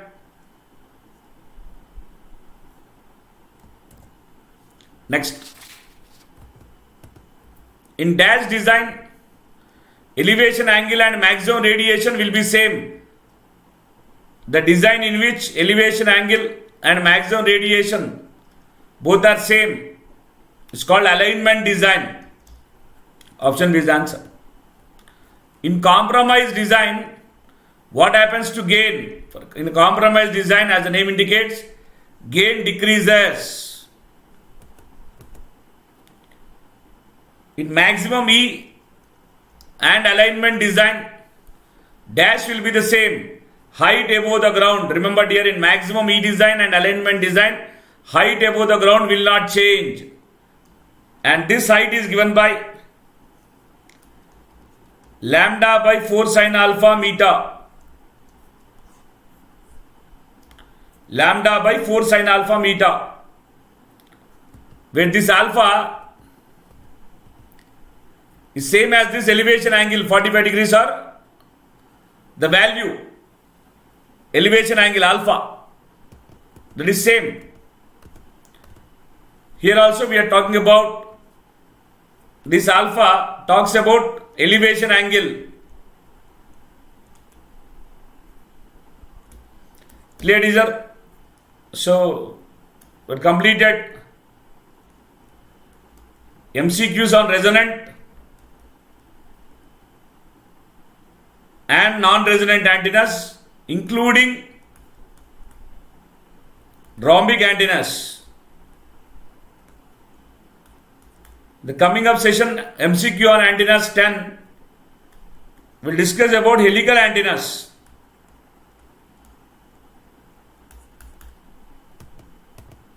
These helical antennas we will discuss in the next class.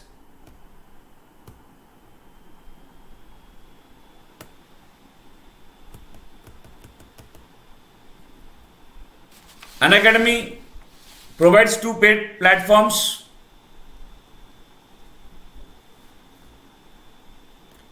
One is Plus subscription, other is Iconic subscription.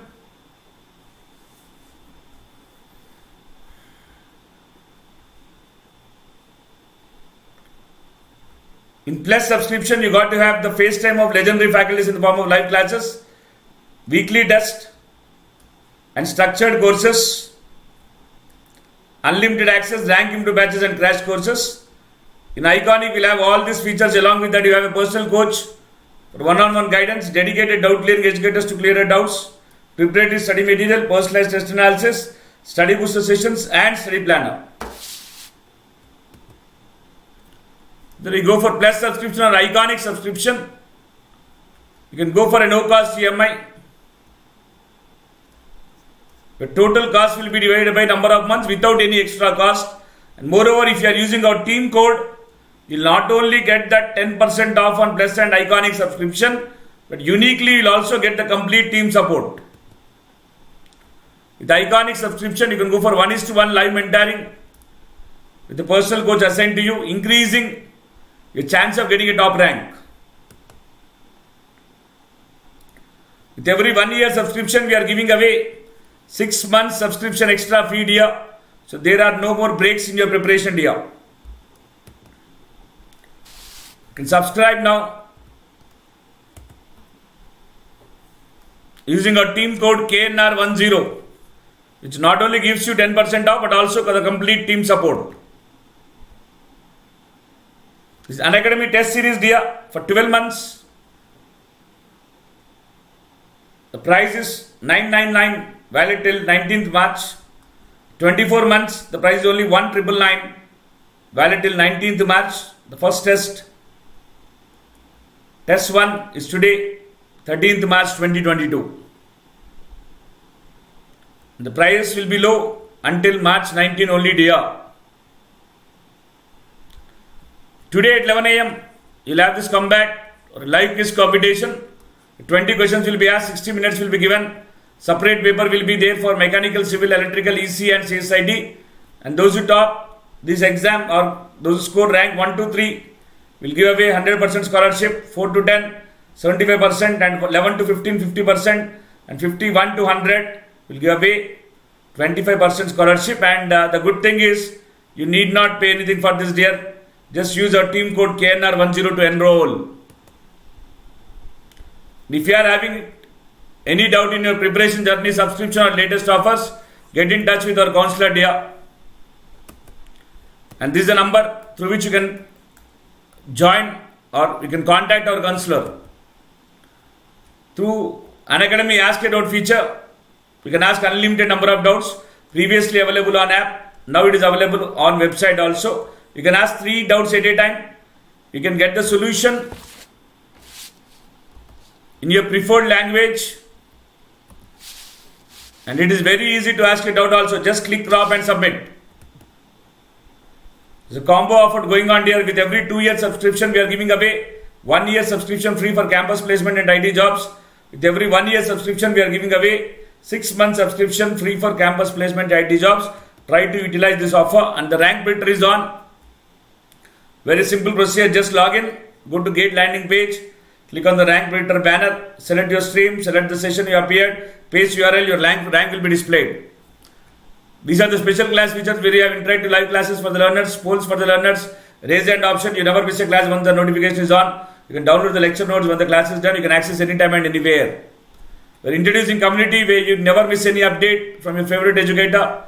Get the session notes and practice material, and you can share the feedback directly with your educator. These are the new batches, dear. As you know, every week we start 7 or 8 new batches. This is Ascent Gate 2024 for EC, explained bilingual. Vision Gate for Gate and ESC 2024. These are all ending at March 9. For electrical, explained bilingual. Target Gate and ESC 2023 started March 9. For electrical, explained bilingual. Evolve Gate 2023 for electrical, explained bilingual. Ascent Gate 2024 for electrical, explained bilingual. Vision for Gate and ESC 2024 for EC, explained bilingual. Target for Gate and ESC 2023 explained bilingual. Evolve Gate 2023 for EC, explained bilingual. Ascent Gate 2024 for EC, explained bilingual. These are all the new batches, dear. Thank you all for joining. Let us meet in the next session on Emf Propagation 9. Thank you. Thank you so much for joining and have a good day.